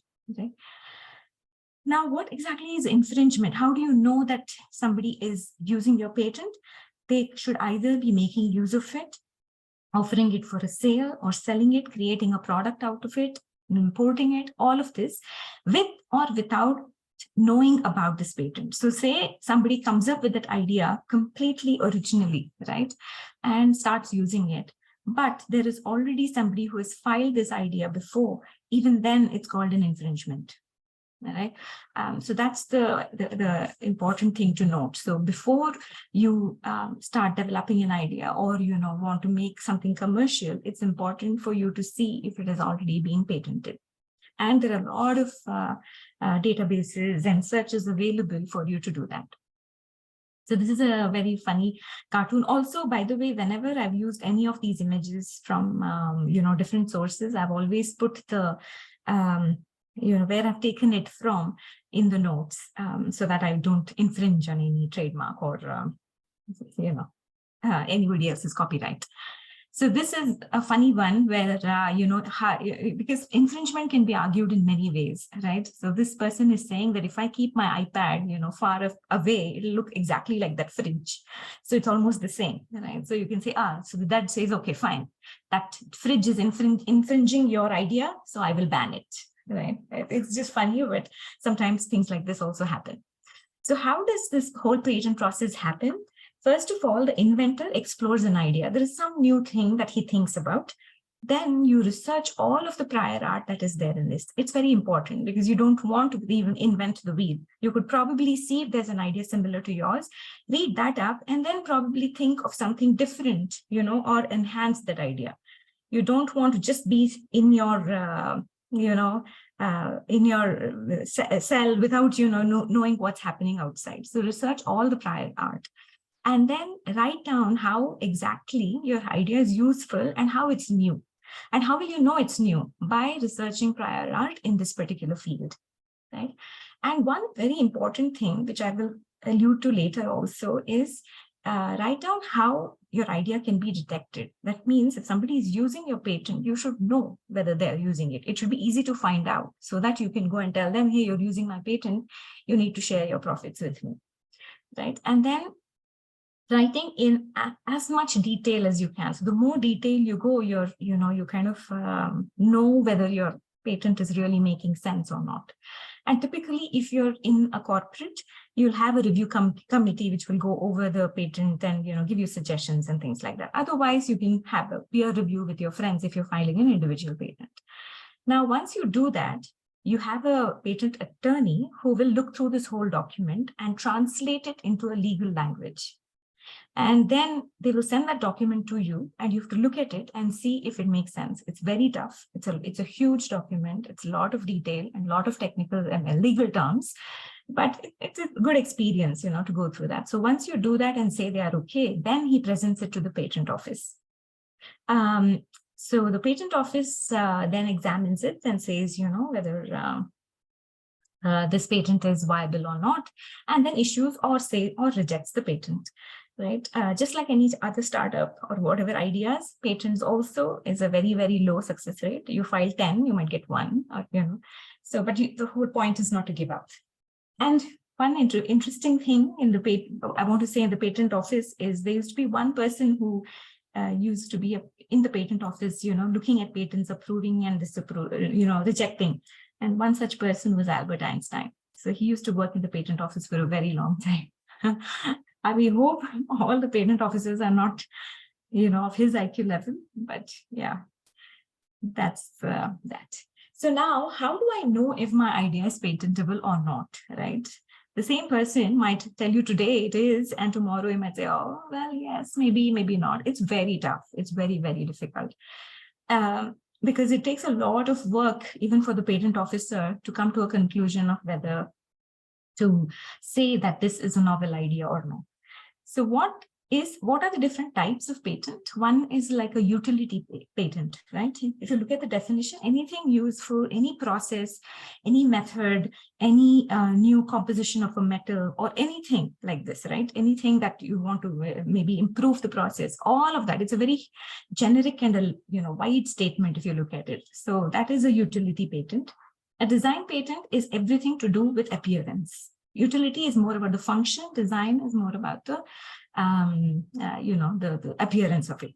And then a plant patent is usually for, about plants and whether they, different kind of plants, for example. One thing that I will tell you, one example of a plant patent is the turmeric patent. It was filed by two professors, I think Indian, in an American university, patenting the medicinal properties of turmeric, right?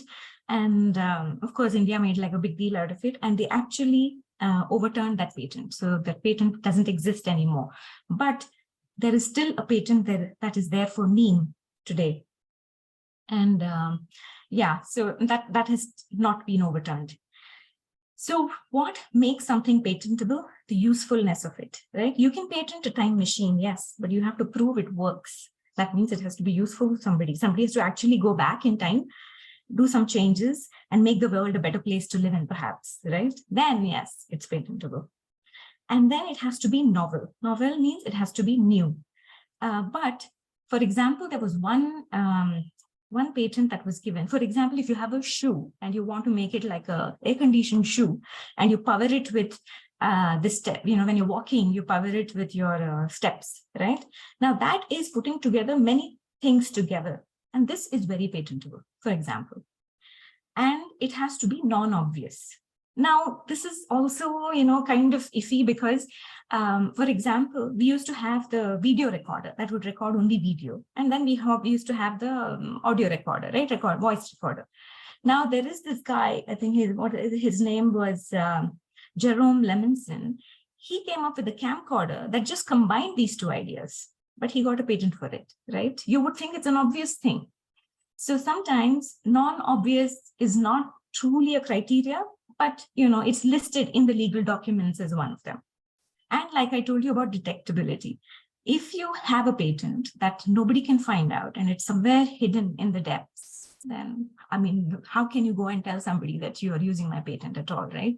So that also is extremely important when you want to commercialize your patent. So these are like, the most important things you have to remember when you're coming up with an idea.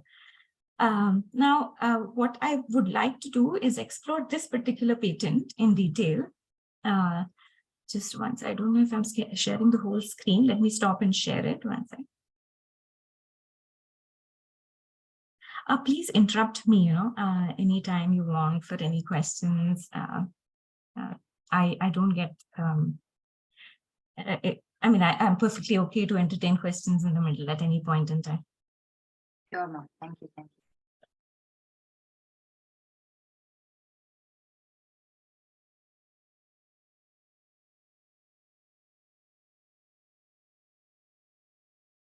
Okay, I will do this. Let's look at this, right? Justia Patents is just one database, but you have a lot of databases that will give you access to all of these patents. Let's look at this particular patent, right? Now, all of you, I don't know, but are mostly aware of something called an IP address, right? An internet protocol address. That means every device, your phone, your laptop, everything has that IP address, and you connect your Wi-Fi also. But one thing that was known for a very long time is that the IP address is unique, because by that IP address, you can uniquely identify the device. So what this patent is saying, that it's no longer necessary. So there is, say, for example, there is a particular server which has an IP address and you want to connect to it. And there are two kind of locations of this server. One is very close to you, one is in the cloud, for example, right? This kind of is in the terms of fog networking. I mean, for computing, where the compute is as close to you as possible. So that maybe there is a small server which is sitting there. Say you wanted to do some AI analytics of images from your camera, which is coming out of your house, you know. So you can do some local processing in a server that is kept in your house, or you can do some processing of those images on the cloud, correct? And based on how complex you want this processing to be, you can send those images either to your application in the house or application in the cloud. Now, if I could have both the applications share the same IP address, then the camera doesn't have to bother about, you know, who doesn't have to decide whom to send this to. It'll just send it to the IP, and the underlying network will kind of, you know, send it to the right place. So this particular thing about IP address not being unique anymore is something that's a novel idea, and it is patentable, and it is something that is different, and it is detectable, because now in a scenario you could very easily detect if there were two applications which have the same IP address, right? And it's useful because the endpoint doesn't have to figure out whom to send the information, you know, whom to connect to. You just connect to one IP and automatically you're connected to the right one. And it is novel, it is new because it's not been done before. And it's non-obvious, right? So it covers all of this. So like this, what you could do initially is look at patents like this, go over it, and see what exactly is the idea that's patented, why it is patented, and then look at and read through the whole description, you know, of how it is, how it was, you know, the details of it, so that you also kind of get into that whole hang of it, of how exactly you can, you know, think through these ideas, right? So that's one example. Like this, you can pick up whichever your domain is, right? Whichever domain you are currently in, pick up the ideas in that area. So because you'll have some background knowledge. So some fun facts. You would think that emoticons were patented, but they're not.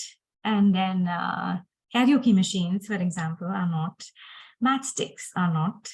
But there were some which got patented, but it lapsed. And after the 20 years, so I told you there are utility patents, right? They last for about 20 years. It's not for a lifetime. Like once you get your idea, it's not like you have it forever, right? That's 20 years. And the design patents are for 15 years. So once it's lapsed, then anybody can use it, right? It's not an infringement anymore. So some of the things that were patented but lapsed, and then it kind of, has flooded the market, is the mouse. So the inventor really couldn't make that much money out of this. And the fidget spinner, it was actually invented by this lady for, people who had ADHD and things like that. It was a great invention, but I think, she didn't make much money out of it. Her name was Kathleen Hettinger. So she had a patent on this. All right. So now getting to the topic of, women and patents. I don't know if the audience wants to do this, but I thought I'll just ask, if you want, you can respond on the chat. I have my chat open to see, do you guys have an idea of what percentage of women inventors were named in the international, how many women inventors were there in 2021, for example? What percentage? Just a guess. My son guessed 60. And somebody else guessed, I think 55. 50%? Yeah, I wish it was 50. 20, 15. Yeah, so the percentage is 16.5, but definitely better than 2007, right? And it was 10%. It is going up. So hopefully we'll get to 50 or more. And top fields in which women hold patents. Any ideas?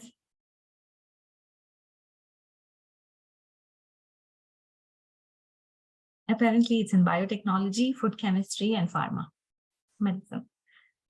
And least number of patents, I think, is for mechanical engineering, turbines, engines, pumps, these sort of things. And let's see, which region has the most number of applicants? Oops, I think. Let me just close this. Yeah. Women inventors file. So which region has the most number of women inventors, right? US, Americas. Yeah, I would have thought so too. But you know, it's Latin America and the Caribbean region. And the next actually is Asia, and North America is much later. So, you know, you never know where unique ideas come from. It could come from anywhere. And this is like, you know, this is how the women inventors are across different countries. How to read this is, it says that maybe 20 or more than 25% of people in Spain who file patents are women. You know, that's how to read it. So China, Turkey, and Spain have a very good number. 25 is pretty good, right? I think we are around 10. India is 10%.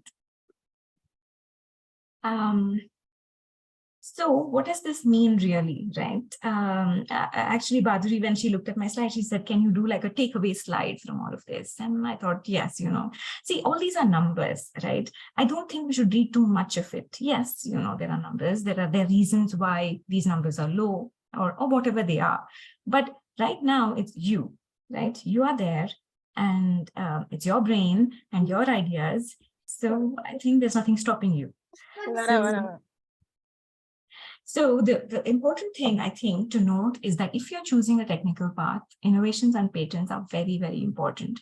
You know, in some sense, they are like, you know, it makes you feel very good, of course, that you came up with an idea that is completely new and different, right? And it's very motivating. So it's great to like think of these ideas and at least try to file them and see where you stand, correct? And keep improving.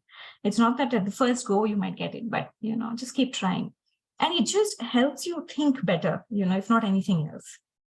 I love this line from this Nature article, which says, the brain is no more gendered than the liver or the kidneys or the heart, right? And if we can transplant anything between men and women, I don't think the brain is any male or female, correct? So there is no myth about women filing lesser number or more or anything. It is just the individual. You want to do it, you can do it. That's the whole point. And it's not easy, right? Originating an idea, deliberating it, structuring, document, is a lot of work. It's a lot of grit. It's a lot of persistence and perseverance. Now, if you think as a woman, you have all of this and you want to make use of it, great, right? Do that because, you know, that's what matters. Somebody had given me this tip that keep a small book, very small. It can't be bigger than this. And you write down any stupid idea. Don't judge your own ideas. Any idea, just put it in that book, right? Just keep writing it. Keep writing. As and when you do that, first of all, writing something down makes a lot of difference. When you just think about it, you might think, oh yeah, nice. But when you actually put it in words, it makes a difference. There is then you start thinking about the details, right? So just keep on writing and you will see that the ideas keep improving over time, right? And keep going back and reading them. Maybe you'll go back and see, oh yeah, you know, maybe I should improve on this idea or something else. Another thing is read a lot, right? Because I feel that whenever you read and whenever there is cross-functional things that you read, inter-domain kind of articles, your brain kind of gets wired differently. And somewhere, something might trigger a different idea. Some discussion, maybe this talk, hopefully, or some article, anything, right, might trigger a different thought in you. And you might come up with an idea, right? And happy ideating. Yeah, this is what I had to say. And if you have anything for me, you can let me know. Any questions, anything to discuss?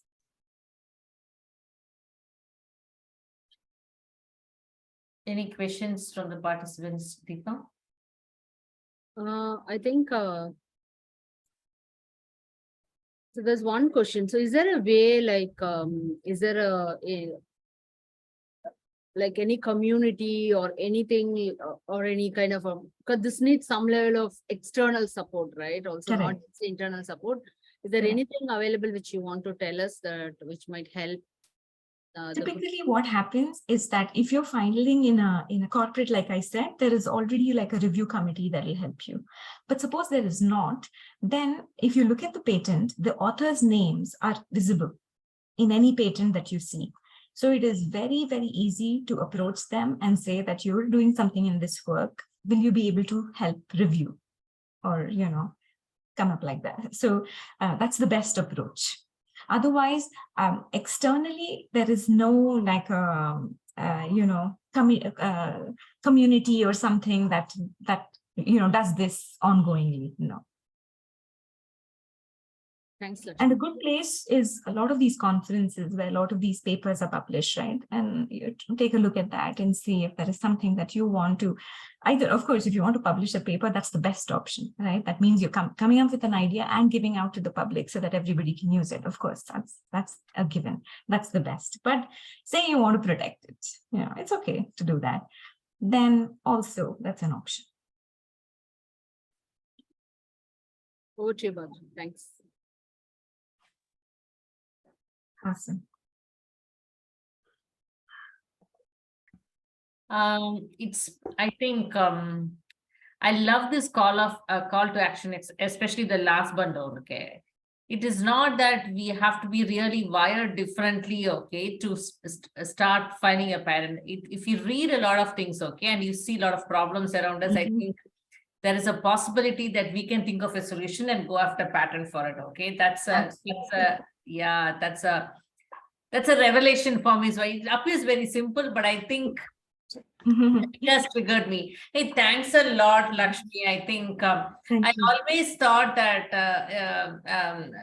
number one, going by all of the statistics, the Americas is probably the number one in patenting. Surprised to see that's not the case. It's Latin America and Caribbean, which is really, really encouraging to see. That's a good one too. Absolutely. So, hey, thanks so much for a lot of these data points, information, and making it simple. Okay, that it's not a big deal to go after patents. It's no. And it is it's a lot of fun. It is a lot of fun. Yes, it's frustrating, but once you get it, the feeling is just amazing, like the euphoria. But think of it as fun, then I think it's possible. Thank you for breaking that myth, Lakshmi. It's awesome to have you to have this. Thank you so much. Shared with us. Thank you so much. Thank you, Badri and Deepa, for inviting me. Thanks. It's a pleasure. Thank you. Over to Trisha for the next segment.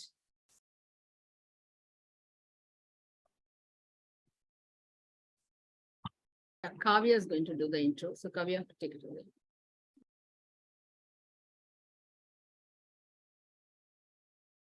Yes, ma'am.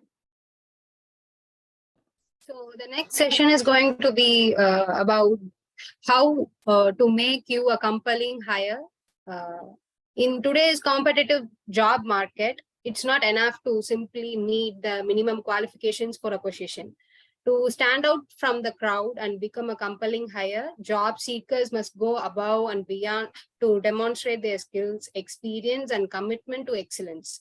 This means investing time and efforts into building a strong professional network, honing key skills through education and training, and seeking out opportunities to gain practical experience through internships or volunteer work. Additionally, job seekers must be able to effectively communicate their value proposition to potential employers, highlighting their unique strengths and accomplishments in a clear and compelling way. Our panelists for this panel discussion will share their knowledge on how to be a compelling hire and be relevant in today's job market, and how to bounce back after a career break and land on your dream job to achieve success. This discussion will be moderated by Shevolve's founder, Ms. Deepa Vijayaraghavan. Now it's time to introduce our speakers. First, we have Ms. Snigdha Josh Ray. She is a senior global product and technology executive and has over 25 years of experience in the industry working at ADP, Broadridge Financial Services, PayPal, and Diebold Nixdorf. Her experience pivot around market, product, and technology, research, strategy, and execution and delivery of enterprise-grade, user-centric SaaS solutions of $1.5 to $2.5 billion revenue. She has been recognized by World Women Leadership Congress and Femina as a women executive driving innovation, leadership to large tech organizations, and contributions to industry. We are excited to have you here as a panelist for a panel discussion, ma'am. Thank you. Next, we have Ms. Marie McClenny.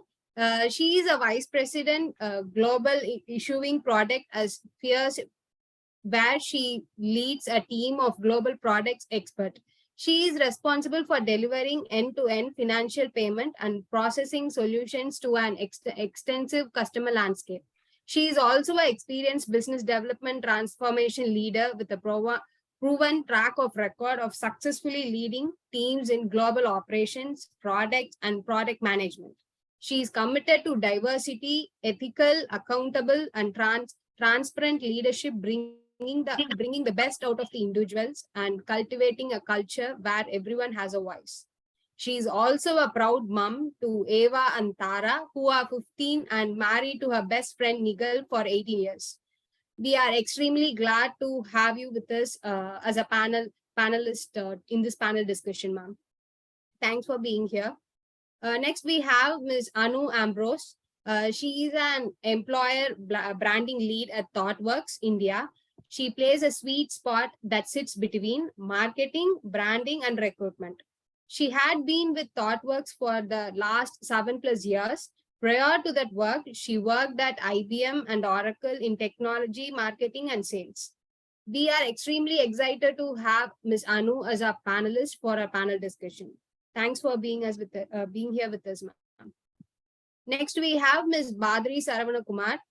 She is a technologist and a co-founder of ShevolveYOU. She has over 25 years of corporate experience in IT industry across various domains. One of the most exciting roles of her was being product development director at PayPal for 6 years. During her 11 years of long tenure at PayPal, she led several initiatives. She had assists leaders from various industries and helped women with career breaks to make a breakthrough in their career choices. Thus, ShevolveYOU was born out of sheer passion to see more women thrive in the workspace. ShevolveYOU is a byproduct of assessing oneself to their career path with clarity. We are tremendously thrilled to have Ms. Badri Saravanakumar with us here as one of the panelists in our panel discussion. Thanks for being here with us, ma'am. Thank you, Kavya. I know we have, maybe Merit got dropped, probably she will join back. So I'm hoping, yeah. Okay. While she's joining, probably thank you, Kavya, for that introduction.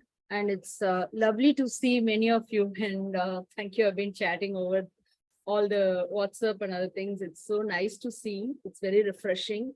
For everyone, good evening. Thank you for taking your Saturday and joining us for this panel.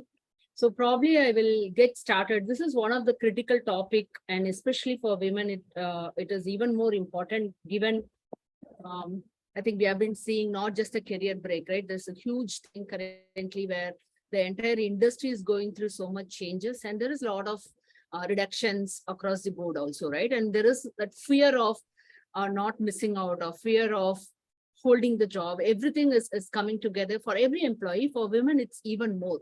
So we thought we'll do a discussion where we primarily focus around how can one earn, right? It can be a role, it can be their responsibility, it can be a promotion or whatever we want to call, right? So how do we, anybody can make them as a hire or a compelling person for that specific responsibility and earn it, right? So Snigdha, I will start with you. The first question for you is, it's not easy to be a senior leader especially as a woman. It is very, very tough to be a senior leadership role in product and technology. And it's very hard. I know you would have gone through many challenges, etc. But what I would like to hear is, what do you think has been an essential or biggest qualities which has helped you to be here or who you are today? You're on mute. Thanks, Deepa, and everyone in the Shevolve team. It's a pleasure and honor to be here and share my thoughts and hear from the others. So you're right, Deepa. I think from your own personal experience and anybody who's been in the IT, it's not an easy journey, right? Because very specific to IT, the amount of change that's happened on technology and domain. It is quite a feat. It requires quite an effort to be up to date on it. So when you talk about essential skills, I think the very basic skills that are required is to be aware of the changes in technology and the domain, right? Because that adds the extra value. And in depth, right? Have a breadth of what's going on, but you need to be very deep on your areas. The second skill that I actually talk about is skills to excel. Right? So you know how to code, you know your JavaScript frameworks, you know your semantics, syntax, everything. But what is needed to excel is having a good understanding of what's happening in the market, right? What is the domain knowledge required?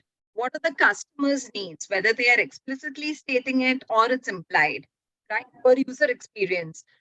Or how you can leverage a new technology like AI in solving. So that's where your solutions are more creative, innovative, because you're able to see the end-to-end picture, able to identify problems. The third skill I talk about is skills to succeed, right? And all of us work, not as individuals, but in teams. And therefore, to make any accomplishment, you have to partner with several people, you have to negotiate, you have to manage your stakeholders, you have to influence people on design, you have to make decisions, informed decisions, because there is no perfect world, right? There are so many different factors, conflicting factors. And main thing is you being able to collaborate and partner with everybody to collectively succeed, right? Create that goodwill, pay it forward and all of that. And that really differentiates as you go more mid and senior levels between success and doing your job. So it's equally important to be tuned in, because these are skills you can't learn, going through a course. Right from the day you're in the job, not just from your professional life, but your personal life, you have to keep observing people, figuring out, learning from experiences, reflecting, and so on and so forth, right? And finally, in today's world, Deepa, as you said, survival skills are essential, right? Because things will happen. What's important is, how do you bounce back? Have you built that sense of resiliency? When you're in a crisis situation, can you calm down? Can you not slip into depression? How do you handle the situation? That is important. That only comes when you push yourself into tougher situations. You do not have the fear of failure. But you consciously, when you're doing good, push yourselves into taking risks, getting into uncomfortable roles, and so on and so forth. And the second most important aspect of these skills, survival skills, is actually your network. Have you built that network who's going to help you get a job? Have you built that network who's going to be your safety net, who's going to recommend you, promote you, look out for you, right? Who's going to mentor you? So I would say these are the 4 dimensions, Deepa, that's required in the industry to have a long marathon, right? And what's important is, remember, it's a marathon. It's not a sprint. Don't judge yourself. Don't let yourself be judged. Just keep focusing on building your skills. Yeah. Thank you, Snigdha. I think you have beautifully kind of covered all 4 key things, right? It is not just applicable for the product and technology, pretty much everything as you build your career. So with that, I probably, Merid, I will come to you. Thank you for joining us from a very different location and being one person who's going to bring in a different perspective to the panel, right? So Merid, the question for you is, as you are trying to hire, right? Like as an employer, and if you are trying to hire, what are the specific skills you will look for a candidate? and how can they stand out, right? Because that's one of the things, because there's so much, there are opportunities, there are candidates, but there is always this gap, right? Like, oh, I want to hire, there is a lot of things available in the market, but there's candidate, but you have that gap. So from your perspective, if you are trying to do that, what are the essential qualities? How can a candidate be stand out so that they get that attention? It's a really tough one, Jiva, because I suppose there's two ways we try and get into an employer. Okay, so we see the roles turn up on LinkedIn, and it's amongst a mass of many applicants. All of these online applications are being flushed through, and there's someone on the other end of that from a talent team or recruitment team who's looking at it, and they're looking at it really based on sometimes an algo. It's do they have the right years of experience? Do they have the education background? And if they don't have those things, they're immediately disqualified, and they get the note sometimes that they're out of the race, or in a lot of cases they don't. So the first thing for me always is trying to understand from my recruitment partners what's coming through, and they'll always tell me, oh, the volume is so high, let me screen. And I'd often say, as a hiring manager, I like to see the entire expanse of who's coming through, because I think if you're truly to bring a diversity lens to applications and to candidates, you have to see it all, and you have to really, as well as a hiring manager, you have to question yourself too against your own bias, because we like what we know. Okay, so we like to see the education, we like to see the 8 years or 5 years somewhere. We don't like to see people moving jobs too much, unless they're a contractor, of course. But and that's the bias. But sometimes things happen in a candidate's life where they do need to take time out, and there is that gap of time, whether it's time out having a family, time out looking after older relatives, and they've been the one that's had to take the step back. So for me as well, in that space, what helps me to see candidates and to see candidates stand out is the human factor sometimes in those applications. So things like having a little bit more than just the data points. Have you worked for customers? Have you been customer centric? We know now in development that really bringing the voice of customer is so important to all that we do. So they're the kind of things that for me that would stand out when someone says to me, I led a project, or I did some enhancements on a piece of work, and as part of that, it meant this to the customer. It meant efficiencies for them. It brought this type of value to them. That always catches my eye, because it helps me understand as well that candidate is more rounded than just that small element of work where they would have been within that wider organization. So that's the first one, I think, is being more than just the statistics, in the sense of, I did this project, I work in this code, I've developed X, Y, and Z. I think it's bringing that extra lens of true impact. The second thing I love to see as well is projects outside of the traditional domain. So has somebody volunteered to be involved in ERGs? Have they tried to do site events? Have they been involved, not even in formal mentoring programs, but did they try and lead, a luncheon, sometime? Like, was there something in addition that shows, again, an element of their personality? I think that's really nice to see. And again, it's down to that gap and piece on the CV where you say, what's your interests? But sometimes you don't need to leave it there. You can elevate it up in the CV and the resume, and you can say, as part of this company, when I was in this role, these are the types of additional, activities that I championed, that I led, that I coordinated, and that I supported. And then the final one is, and I talked about the stats earlier, but I do think the numbers are important. So, impact, if you have some metrics, don't be afraid to put them in there. And when you do put the metrics in there, even in the conversations and the interviews, be able to back them up. So know your numbers, but know how you got to those numbers, because it is always one, again, as a hiring manager, I'm looking to see, can I learn something from this candidate? What have they done that's going to help me see how they can bring impact and value to my world? So that's always a very, very critical one as well. Thank you, Mary. I think it's very nicely said, right? While we are trying to put our profile together, but one of the important angle for many of us to keep in mind that anybody is trying to, it's not, don't focus too much on that small break, but focus on a lot of many other things you have done and the impact you have created, and especially putting that customer lens will also become a standout for you to at least get into that interview, right? Because that was what a big differentiator, because a lot of algorithm runs, like you're saying, you get your profile get missed out. So how do you ensure that you stand out, right? Thank you, Merit. That, Anu, if I come to you, right, like as you've been having a depth experience around branding as well as on the marketing, you have that great combination, right? So what are some of the key traits you will look for a candidate? You will look in for the candidate when they are trying or applying for your company.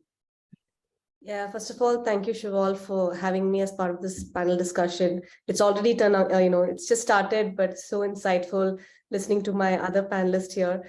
So yeah, some of the key traits I would look for in a candidate, or I think is important when, for a candidate, is their ability to adapt, because often we see many challenges in our day-to-day work, right?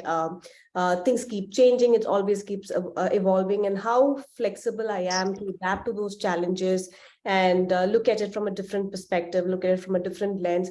And also that kinds of shows the positive, attitude I would have towards work. So, if you are adaptable to challenges, and then you have a positive attitude as well, it helps you become more resilient to the challenges that you face, in your day-to-day work. So that would be one of the traits. The other one I would say is open to feedback, because it's so important when you're working together with other people that you are open to receiving feedback, which means, you are facilitating growth and, for yourself and for your team as a whole. And also it builds trust between the between the team members, right? So I think being open to feedback is also a very important trait in a candidate. Of course, communication skills, those are table stakes. It goes without saying that in every candidate, we would look out for their communication skills. How well are they able to articulate themselves and, express themselves without, without having any kind of misunderstandings. Another key aspect, especially from organizations where I work, we, tend to look at is cultural alignment. So I think it's very important, to see that if a candidate aligns to the company's or the organization's values, and, is that candidate a good cultural fit? Do they align well to what the company beliefs are? So I think cultural alignment is also a key aspect to look for in a candidate when we are looking to hire them.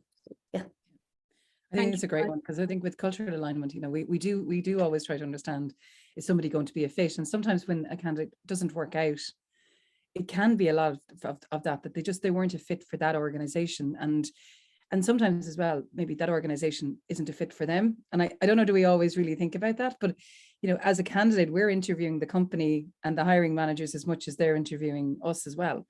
I think I love that call out.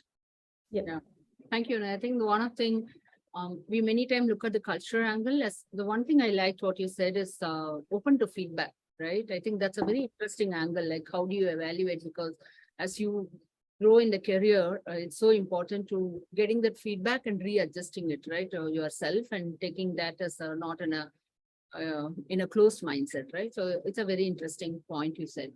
So with that, I will move on to Badri. I know Badri for many, many years, and how we both join hands for Shevolve, right? One of the things I was always excited to know, and always been inspired also, especially even part of PayPal, right? She was one of the senior tech leader in that company when I joined.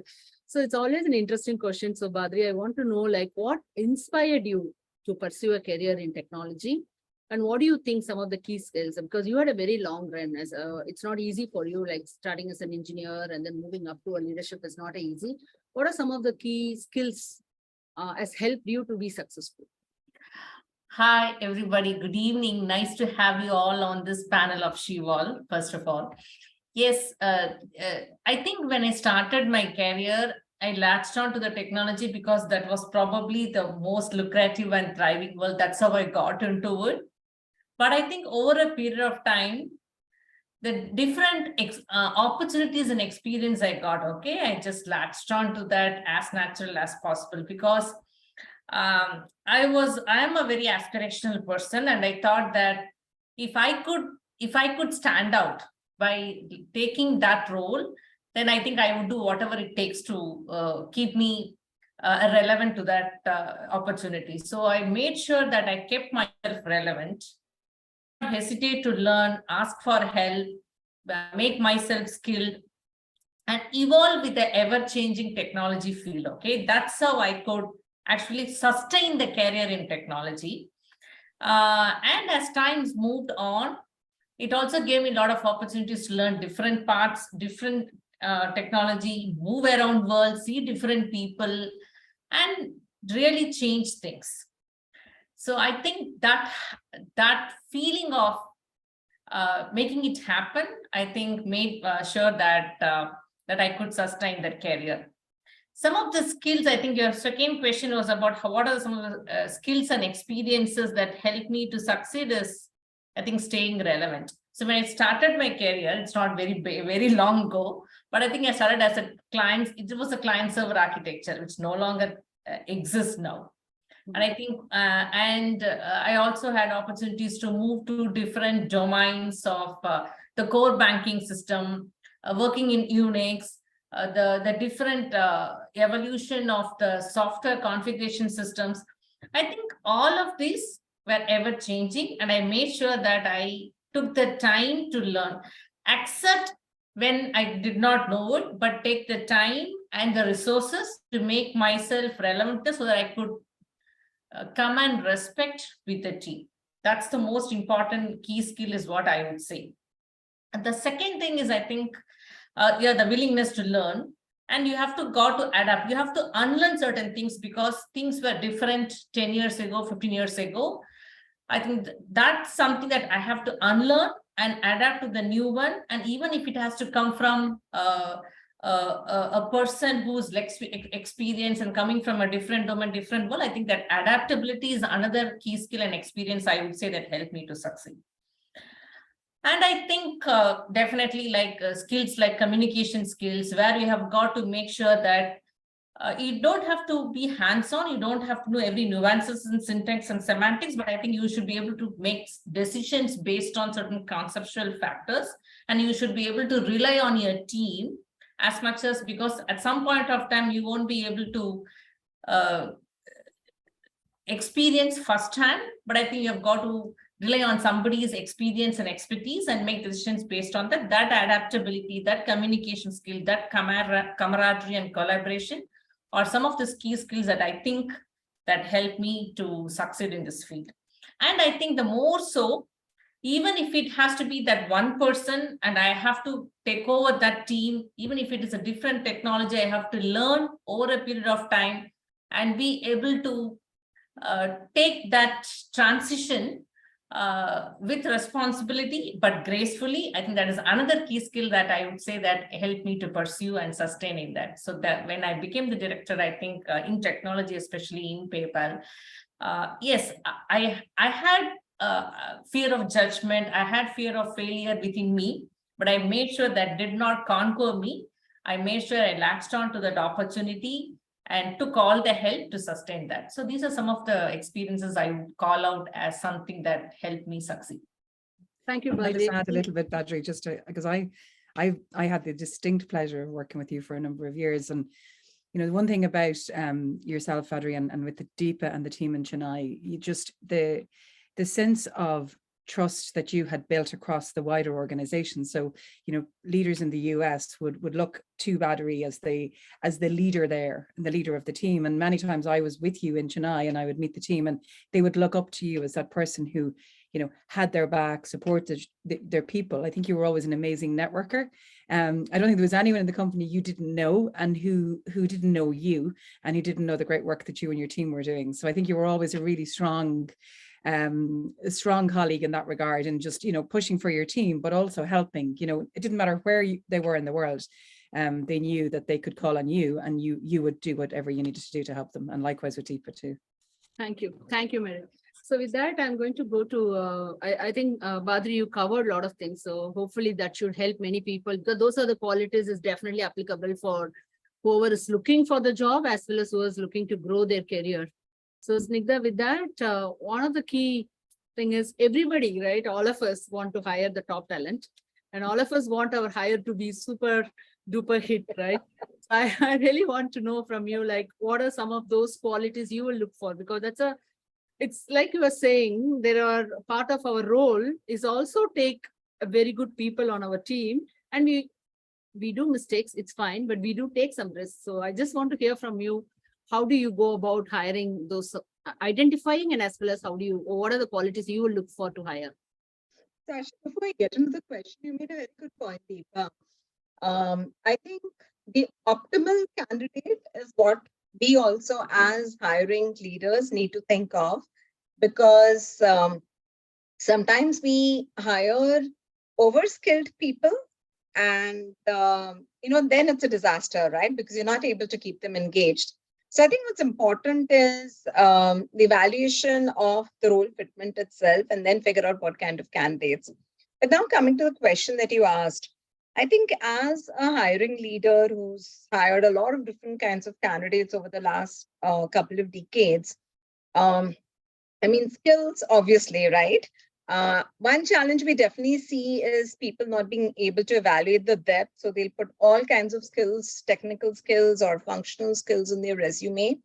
So what I definitely focus on is, on the functional, non-functional skills, getting into the details, trying to understand what they have done, but trying to understand how or why they have done something, right? So trying to figure out, and those could be with some kind of problem statements, how are they designing, what are the choices of technology they are making.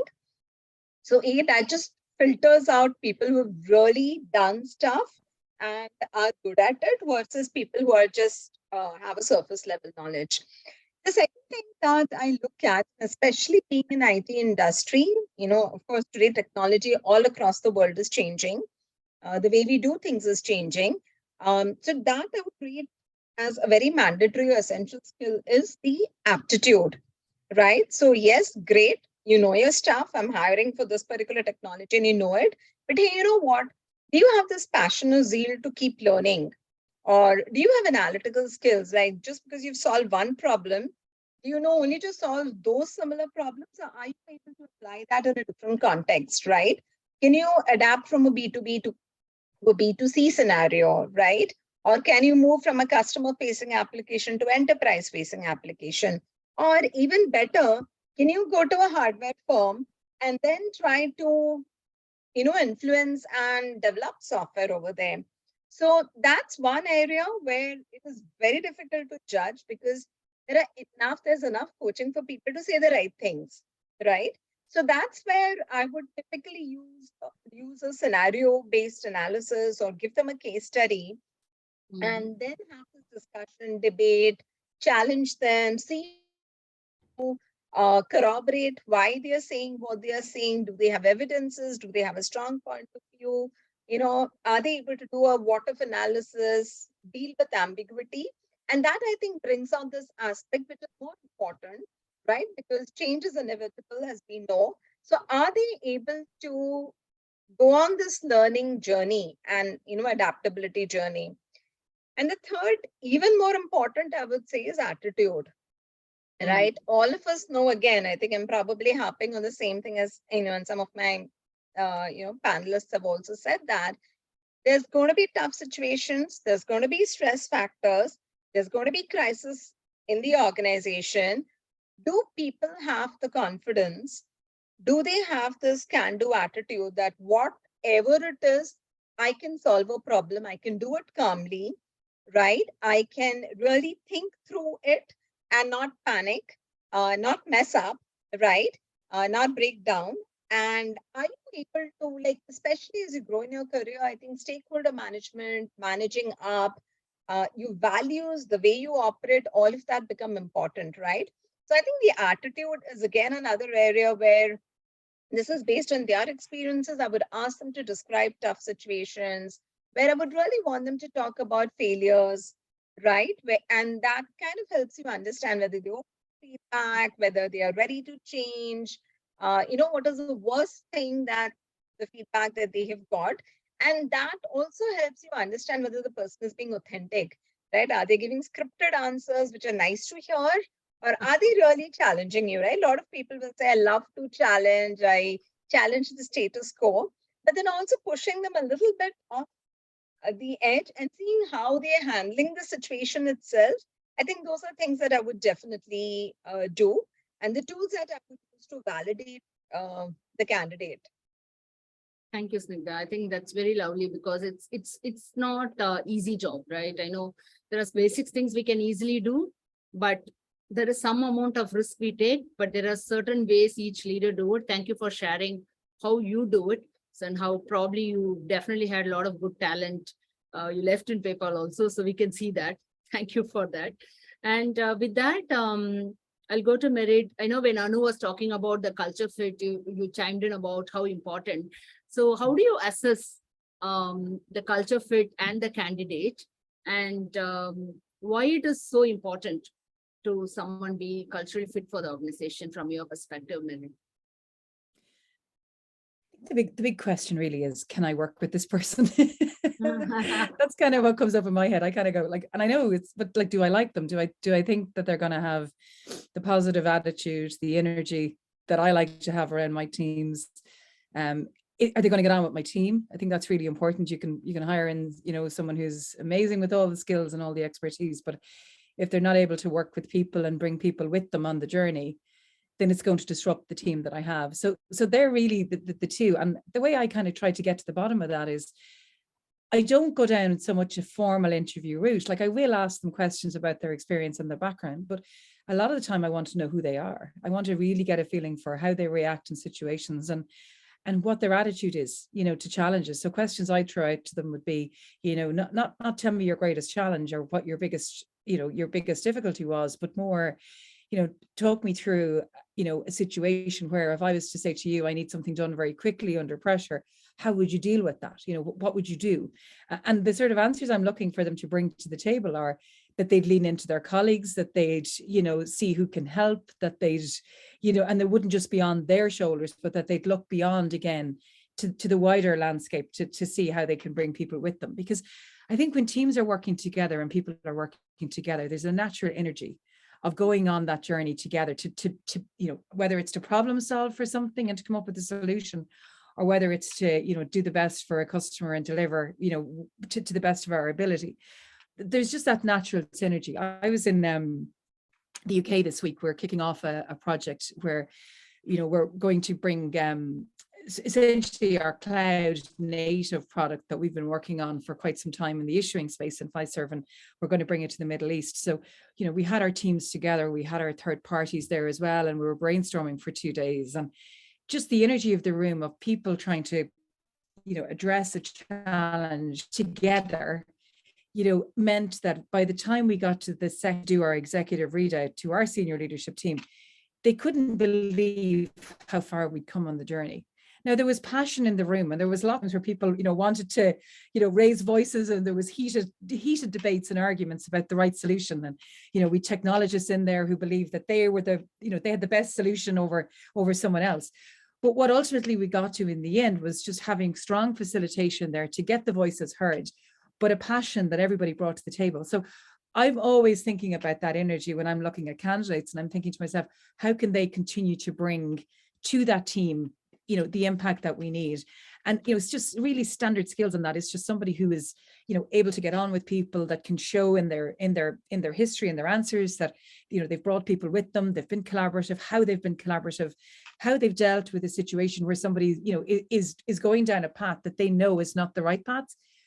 How have they brought them back on that and helped to get that middle ground? So they're the kind of things that I'd be asking my candidates to see if, we can ensure then that they will slot into the team and be able to bring their voice to the team as well, and to that collective problem solve that we have every day, because every day is a new day. Every day brings different challenges. And we can't have egos. I often say to my teams, we've got to leave our ego at the door. Yeah, very nicely said, Merit. I think it's so important that even though you have all the skills and you learn all of it, if you cannot work within that organization culture or the different set of people, you don't bring your best out of it, right? And if you don't bring the best out of it, it's not helpful for the company or for the individual also. So with that, Anu, as soon as we get into the job, right, the next biggest thing is, I'm stuck. how do I grow my career? I think you would have advised as an organization also with a lot of your experience around on the branding and the marketing, and as well as on the HR professional side, you would have definitely seen this. So what is your advice, or what are the key skills and competencies that people should focus on as they try to build advancing their career? Yeah. I think one of the aspect is, continuous learning, because everything is, constantly changing. Nothing is the same way that the way you would do the previous year. It's so fast. Things are evolving so fast. What you did previous year is out, out of date. It's not anymore relevant. It's new way of doing things, right? I think someone earlier also said it's always new ways of doing. So yeah, continue to upskill yourself. If someone is really keen on growing in their career, I think upskilling is very important, staying up to date. So then you are able to look at doing a particular task that is there at hand in a different way, in a more updated way, and that can yield better outcomes. And so yeah, continuous learning and upskilling and improving your technical skill sets is definitely, it's basic and it's important to grow in your career. The other thing is, I would say emotional intelligence, because if you are looking, aspiring to grow in your career and take on, more responsibilities or leadership roles or grow in your career, it's also important to, be better at your emotional intelligence. And when I say emotional intelligence, is about being self-aware. So when you are more aware about yourself and your emotions, you're able to look at things differently. Emotions don't come into play. You're able to take decisions more informed decisions, handle different challenges that you would come across on a day-to-day basis better. And also at the same time, you're able to understand the other person's emotions better, your team members, the people you work with. So that will help, come to, when there is a problem, you're able to look at it differently and solve it, in a more meaningful way, which works for both parties, right? So yeah, emotional intelligence. The other thing would be, I would say time management. I think, that is very basic, but we are always, have a long list of to do, and everything is, seems important, but it is, for us to effectively manage our time, it is important to prioritize. Often we do not prioritize and focus and waste a lot of time on things that are, less important. And then therefore the ones that needs more, more time to be spent on and looked at, we lose focus, right? We get distracted. So I think prioritizing your work and, better managing your time will help you to be more successful. I think that's personally also, that is one area where I find it challenging too. So, how can I better manage my time? I think last, but not the least, is also networking, right? If you're looking to grow in your career, being connected to people, whether it is within the organization or outside the organization, right? Because both places provide you with opportunities. So I think building that, connections with people and staying connected through whichever platform, whichever way that works for you, I think is very important. So yeah, networking and having connected to a community, I think would be another focus area to, build oneself in their career. Thank you, Anu. I think you touched upon all the key things, right? Which all the individuals should be following, irrespective of wherever they are on the career segment, right? So keeping yourself relevant, having that support system, having that network, and then that emotional intelligence, time management, like you were saying, it looks very simple, but it's always about, okay, what's your long-term, short-term, and how are you actually doing things which is going to have an impact on your short-term goal and long-term goal.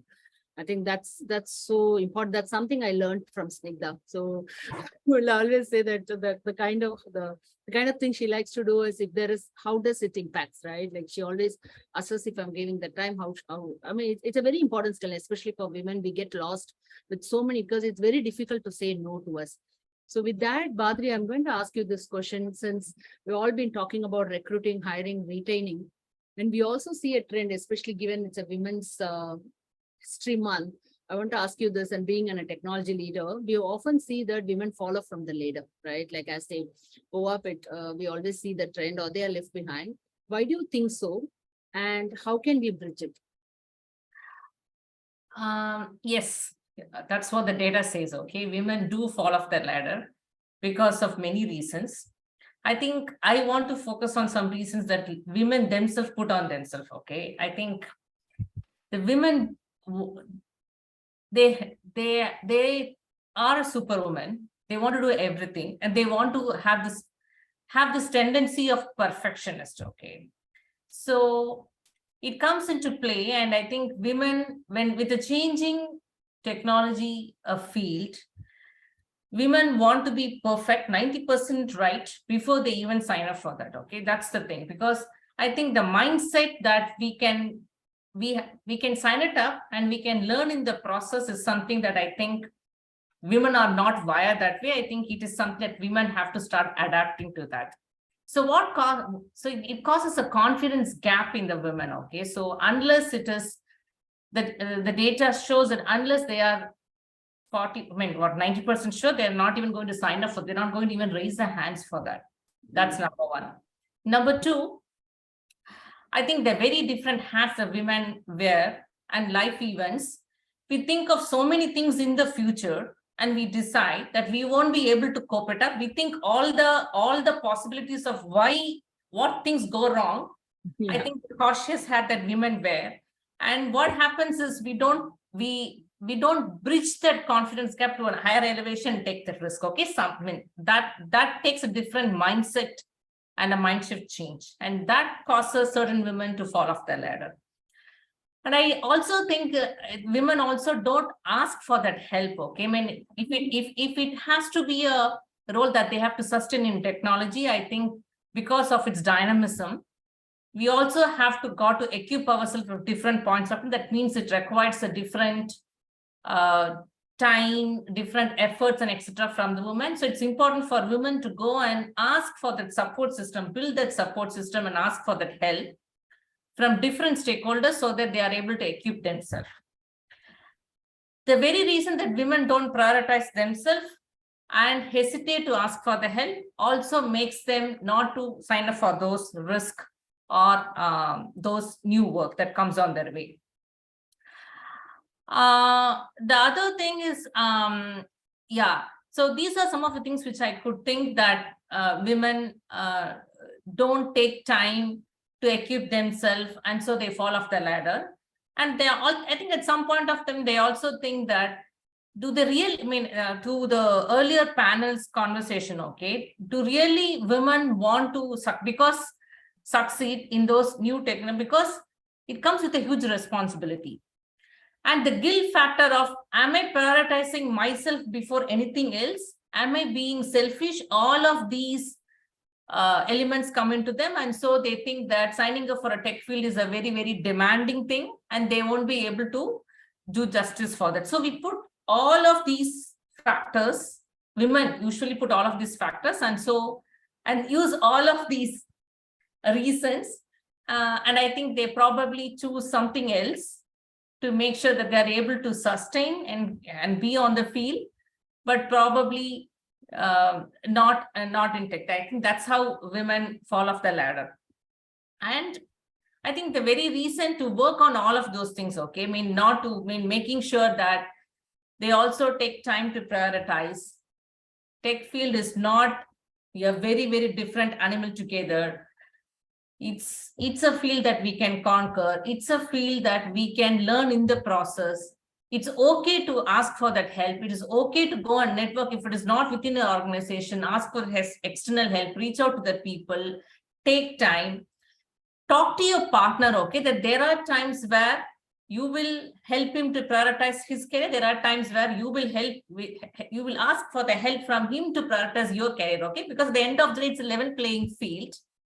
And to get out of this feeling of guilt and etc., and make sure that you work yourself to earn, you learn to earn it, you work with your support system to earn it, and you also, there are times where you will probably also have to learn to adapt and delegate, because if you have to do 100 things, you can't do all amongst yourself, okay? You have to make sure that you are also delegating to the team. So having that looking for the good talent and relying on the talent, building the trust with the talent so that you will be able to make decisions based on somebody in your team. I think these are some of the things which we have to build up. So it's important for the women to make sure that they build that aptitude.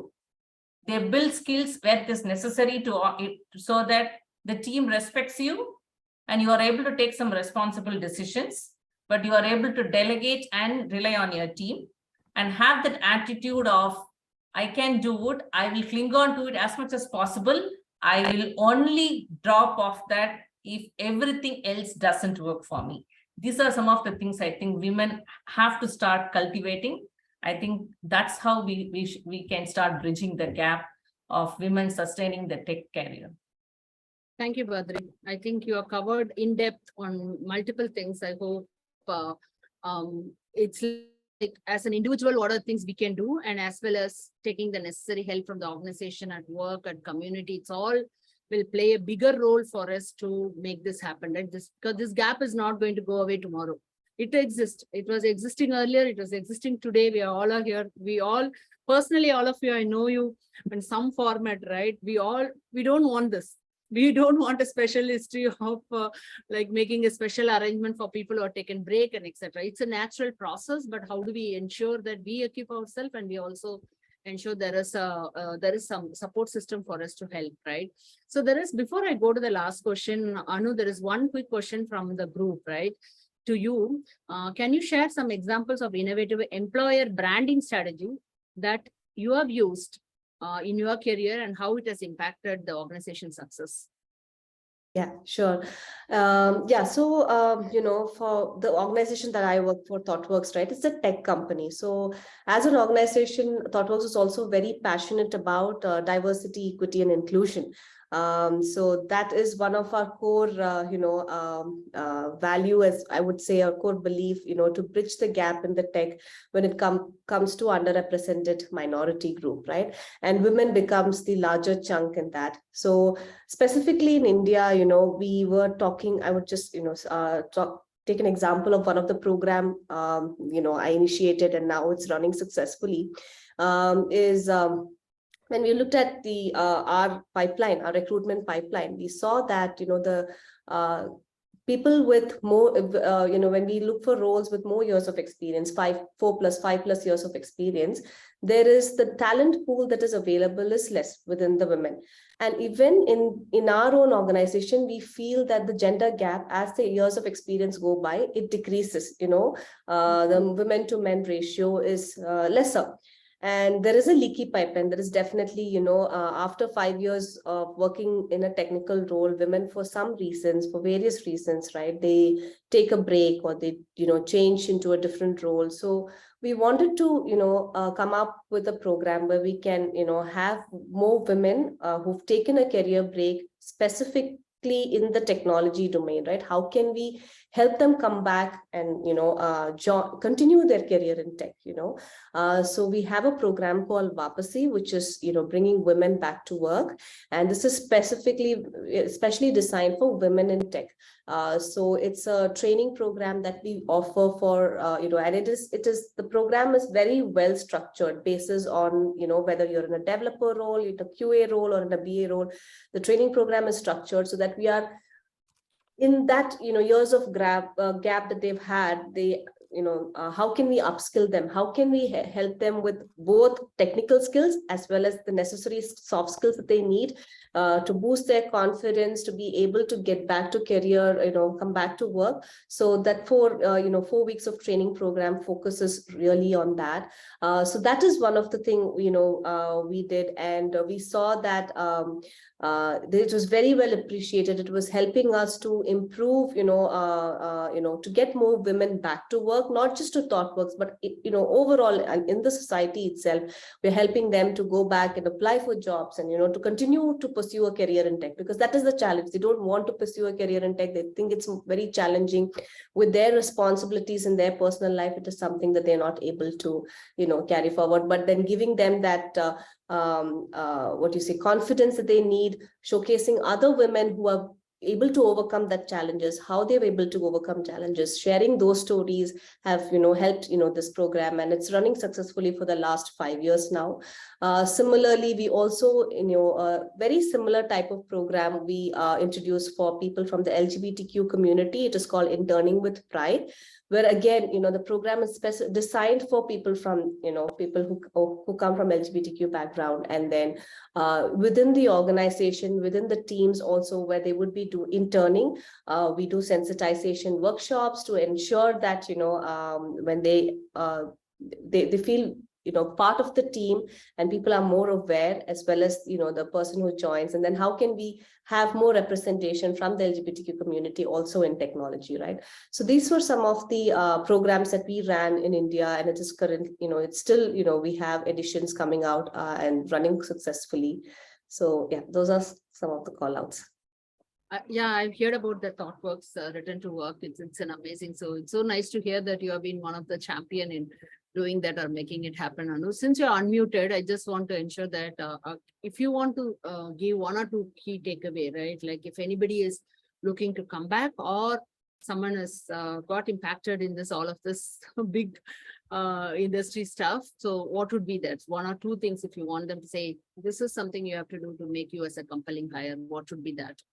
Yeah, I think be involved with a lot of communities, right? Based on your interest and based on the skill sets that you have, whichever community that you associate with. I think, being involved with the communities, and communities most often give us a very good platform to network, to build connections, to learn from other experiences. People come there and share their experiences, to learn from them, and to, stay up to date. And also, it is also a platform where you can also go and share. So I think, being part of communities, even though, you're impacted due to, because of the current recession that we are facing, be connected, stay up to date, take up some, courses where you use this time to improve your technical skill sets, upskill yourself, and use this time as a period to, do all the things that you've been put in the, at the back burner and you never found time to do. So try to do that and stay connected to people. I think that will keep you more engaged, and you will know what is happening. The minute we are not connected with people, not connected to anybody, we go into our own shell and we don't know what's happening in the outside world. So I think, being aware of what's happening outside through the platforms that you are more comfortable with, whether it's physical communities, networking groups, social media, I think is very important and essential. Thank you, Anu. So with that, I will go to Snigdha. So I just want you to give this answer, as well as give what is one or two key takeaways you want to share with the audience, right? So in technology, it's very, very difficult to stay that relevant, right? I want to know, like, what some of the techniques you use for yourself as well as for your team. And along with that, you can also share what is one or two things people have to remember when they get out of this, or when they are going to listen, because we will be promoting this separately also from a Shevolve, where we have a lot of women members part of this community. So I think, a lot of the fellow panelists have already talked about the need to learn continuously. And today, I think things are far more better than what it was 10 to 20 years back. I mean, there are podcasts, there are videos, there are how-to videos. I mean, they just teach you right from 101 to advanced technology topics or product topics, user experience. There's a lot of research that's available. You can do research, right? I mean, you don't need to work on blockchain. You have a lot of or AI or cloud, right? There's a lot of resources available to learn, and there's a lot of resources for you to go and try it out, right? So you're not limited to actually just what your organization offers you. But very specifically, Deepa, I think two things, right? And again, I feel it's absolutely right to say that, hey, you know what? I'm going through this phase of my life where I want to focus on family, want to focus on children. And I think it's perfectly fine, rather than be in the situation, oh, you know what, I probably heard the Shevolve session and they say you have to learn continuously. So first thing I would say is just don't stress yourself out, make your choices. But if you're really serious about, and you're ambitious, and you do think you have the energy and time, I think what's important is, yes, There are a lot of formal certifications, go for it. But two specific things, Deepa, you yourself, right? I mean, you not only have a complete packed day and night job at PayPal, but you also started following your passion. And any startup, any initiative takes years to incubate, right? And keeping both of them going. And I remember you talked about your daughter going through the boards. I think, somewhere it's just that confidence, it's that enthusiasm to learn and just find newer ways that are going to augment your learning than just the formal learning from an organization, right? Very similarly, Deepa, I remember I always wanted to do my MBA, and then just going through this whole phase of marriage, kids, caregiving, you've got in-laws, you've got parents, you somehow don't tend to prioritize yourself. You're always thinking about others in your life. And it got to a point, I remember in ADP, where, having been there for 17 years, it became a saturation, right? You knew the people, you knew what work is to be done. You almost could work sleeping, right? And it was a fantastic learning journey at ADP. I never had a days of stagnation, but it reached a point where we were like, so it was an overnight decision, I remember, just on impulse. I don't know why, but maybe I need to thank AI.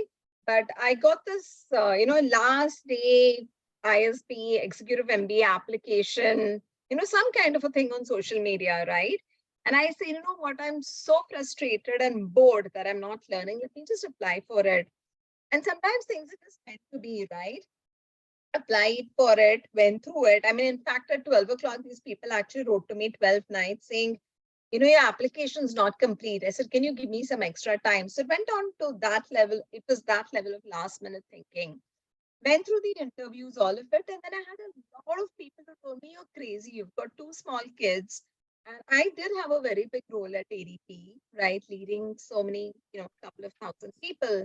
And I was very deep into product and tech. I was very particular about doing my job very diligently. So there were so many people who told me, this is not going to work out. But I think, again, as, we discussed, get support. I think my leaders just stepped up. I realized I could just let go. They did the job, probably even better than I could. My partner, my family, everybody, the children, they all just made it happen, right? Of course, you have to put in the hours, but I think things work around it. And therefore, I think it's important, right? I think the main thing is confidence and passion. Just pursue it. So that's what I would say, either find, today there's a lot of entrepreneurship, opportunities out there. Go, seek your calling or get into formal education, whatever you feel is, gives you the satisfaction of learning.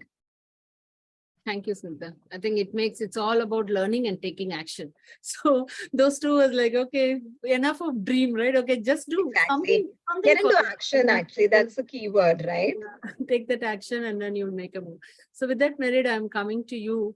So with all of this, right, you can combine this with your final thoughts also, right? Like this online presence has become a huge one. So what's your recommendation for somebody who's seeking for an opportunity? How should they tap the online social media platform? Along with that, you can also give what's your key message? Like if somebody wants to say, this is one thing I want to take it from your session, what should be that?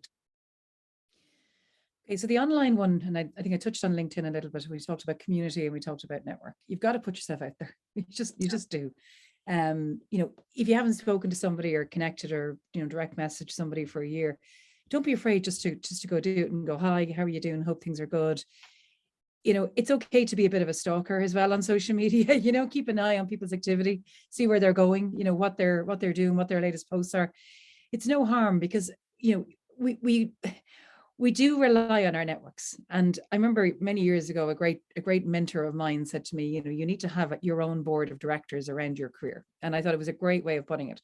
But it's about having a blend and a mix of people. And it doesn't matter where they are, which is wonderful about being online. It doesn't matter where in the world you are. Like I'm in Dublin today. And look at us, all connected in. We from all parts of the world, we're all talking and we all have the same problems. So that's the great thing about the online forums, is that, you know, we can use those to keep connected and to stay and to remain connected with the people that, you know, we know can advocate for us, can put that voice in, can get us beyond that TA person or the algo that's screening those CVs. And I think that's really important. And I, as well, you know, as mentors and as, you know, advocates for people in our network, you know, we should put ourselves out there to do that for our colleagues, our ex-colleagues, our own network. Because I think that, you know, that paying it forward is so important, because it, you know, you don't know at any day where someone is going to turn up and help you as well, and be that reaching hand. So I think that's really critical. You know, the same, you know, Instagram, Facebook, Twitter, you know, it's all great ways to stay connected. And it's also a great way to grow your brand as well, and not to be afraid to share your thoughts about, you know, what you've done or achievements and so forth. So they're absolutely invaluable. But what I'm finding now post-pandemic, which I'm really enjoying, and we've gotten people back into the office as well, is you can't beat the personal touch. So, you know, if there's an event, and, you know, I know we're online today and it's lovely, but I wish we were all going now and having a cup of coffee or tea together and having a chat afterwards, you know. And that's the wonderful thing about the network events. If you can get there and be there, I think, you know, that is really invaluable too, because it does become more memorable, the fact that you've met somebody in person and you make that personal connection. I really think you can't beat that. But the only real, I suppose, you know, summary for me and the walk away is just, you know, we all have the voice in our head. Like, it doesn't matter what stage of your career is, there's always going to be those moments where you get the butterflies and you kind of go, oh my word, is this really on my shoulders? You know, can I really do this? And I think you've just always got to continue to push back down that voice, as Badri said as well, and just, you know, just say to yourself, I actually deserve this, you know, because we all do. We've worked so hard, you know, whether it be families on the side, whether it be leaning into our partners, you know, full-time jobs, global teams, whatever it may be. And I think you've just got to put your belief in yourself sometimes and go, you know what, you do deserve this. Take the deep breath, go in there. And if you do put yourself out there, you know what, it might actually work out okay, as opposed to the voice going, it's going to be a disaster. So that's my parting, you know, my parting piece. And I do have to push myself every day as well, and say to myself, yeah, I do deserve it. I'm going to put myself out there, and you know what, it might be okay. And most of the time it is. Thank you, Marish. I think it's so nice. So it's a very good feel to also wrap up, right? So Badri, with that, I'm going to give it to you as the last while we are wrapping this panel. Can you quickly an elevator pitch of Shevolve and how mentoring, right? I know we all talked about network, community, online presence, and etc. And how mentoring can make a huge impact on any individual's career, right? So yeah, I'll probably do it very quickly. So number one, I think first of all, it's important for anybody to make it in your mind, whether which one I'm going to prioritize, whether it's your career or if it is that you have to take a break. It's okay, get over the guilt, be peace with it and make the decision. But the only thing I will ask you is make sure that you are staying relevant if you're either by educating yourself or looking into all of these resources, or at least be part of a community, okay? Because if you're alone, every negative things, the self-doubt takes over you. So it's important to seek a mentor, to have somebody, to have a woman who have at least tread the same path, or who will be that person who will help you stay relevant and will be that helping hand when you actually wanted to come back. Or even if it is not come back, even to make you feel at peace, even when you're addressing something else at that point of time. So it's very important that you're taking care of you're out of your self-doubt. You're making sure that you are feeling part of the community and taking that help. So in such cases, I think mentoring and coaching will help. The mentors or the person will help you to make sure that they are going to help you to either upskill you or building that confidence, eliminating that self-doubt, making sure you are having that feeling of purpose and belongingness. Okay, so be part of that community, and Shevolve is that platform. Because I saw, as part of my roles and different experiences that I've dealt with in my own team and in trying to run programs for women, that even when we have had opportunities to offer it for 10 women, only 2 women made it out at the end of the day. And it is not because they're not talented, it is because 100 other reasons they put it on themselves. So I would say that take help from communities like Shevolve, where mentors and coaches will help you to eliminate that self-doubt. Make sure that they will create that purpose of belongingness, and probably they will also instill that feeling of confidence and clear that self-doubt and make sure that you deserve it. When the time comes, these communities will help you to be that lending hand, be that hand who can, because some point of time, I think it's important for women to help each other and make sure that we stand up and advocate even in their absence. So we have got, as women, we have got to lean in each other for both to take help and to give it back. And that's how I think that's the main purpose with which we have built Shevolve. And I would encourage all women to, it's just Shevolve is one such platform. I think I would encourage women, all of you, to be part of different. And the other thing is, I think we are not creating this one over another. We are all working. Imagine if we can all build hands together, how much of a multiplier effect we can create in this world, in this community. We don't have to be talking about equity all the time. We can act to build that community by ourselves. Thanks, Badri. I know we're a little over time. I really want to thank you all, right? Each one of you for taking your Saturday. I know it's not easy, but thank you so much for carving out this time and sharing your thoughts. Every single time, what I enjoy is if I talk to anybody, I learn something. So I learned a couple of new things today by talking to all of you. I know there are certain things we hear, but it's also important to continuously be listening, right? Some of it is also motivates me as an individual, right? I think, thank you so much. And we will be using some of these learnings and then give it back to our women community and Shevolve. Thanks once again for joining us today and making this event so successful. I'm very, very grateful. And I know it's just that persistent, right? I've been trying to get Anu, and then because I've never had a chance. So Merit and Anu and Snigdha. So thank you for with our consistent person, we are able to, like Badri was chasing Merit, and then I was just trying to get Anu and Snigdha for this, so that we can have a very great discussion. I know personally that you have done a lot of great work, and we want that insight to all of us. So thank you so much again, and hope you all have a great weekend. Go ahead, Badri. Thanks, Deepa and Badri. I'm sorry, Badri, go ahead. It's an example of how staying in touch with a network helps. Okay, I think we never know when we will leverage all those presence. Yeah, go ahead, Snigdha. Yeah, no, I was just going to thank you all, because I think this is extremely important for women, right, to help each other and challenge each other to excel. So thanks for putting in this effort, and this is much, much needed. So all the best to y'all, to Shevolve, and Anu and Maredi. I hope I got your name right. It's been fantastic hearing your thoughts. Pleasure. And I think, this is a network for us, for all of us. And, just thank you so much for having me. Just delighted to help in any way I can as well. So do reach out. Looking forward to being, more involved with Shevolve, and hopefully getting to see you all very soon in Chennai as well, if I can lock down the plan. Have a great one. Thanks, Anu. Thank you. Have a great one. Bye-bye. Bye-bye. Thanks, Merit.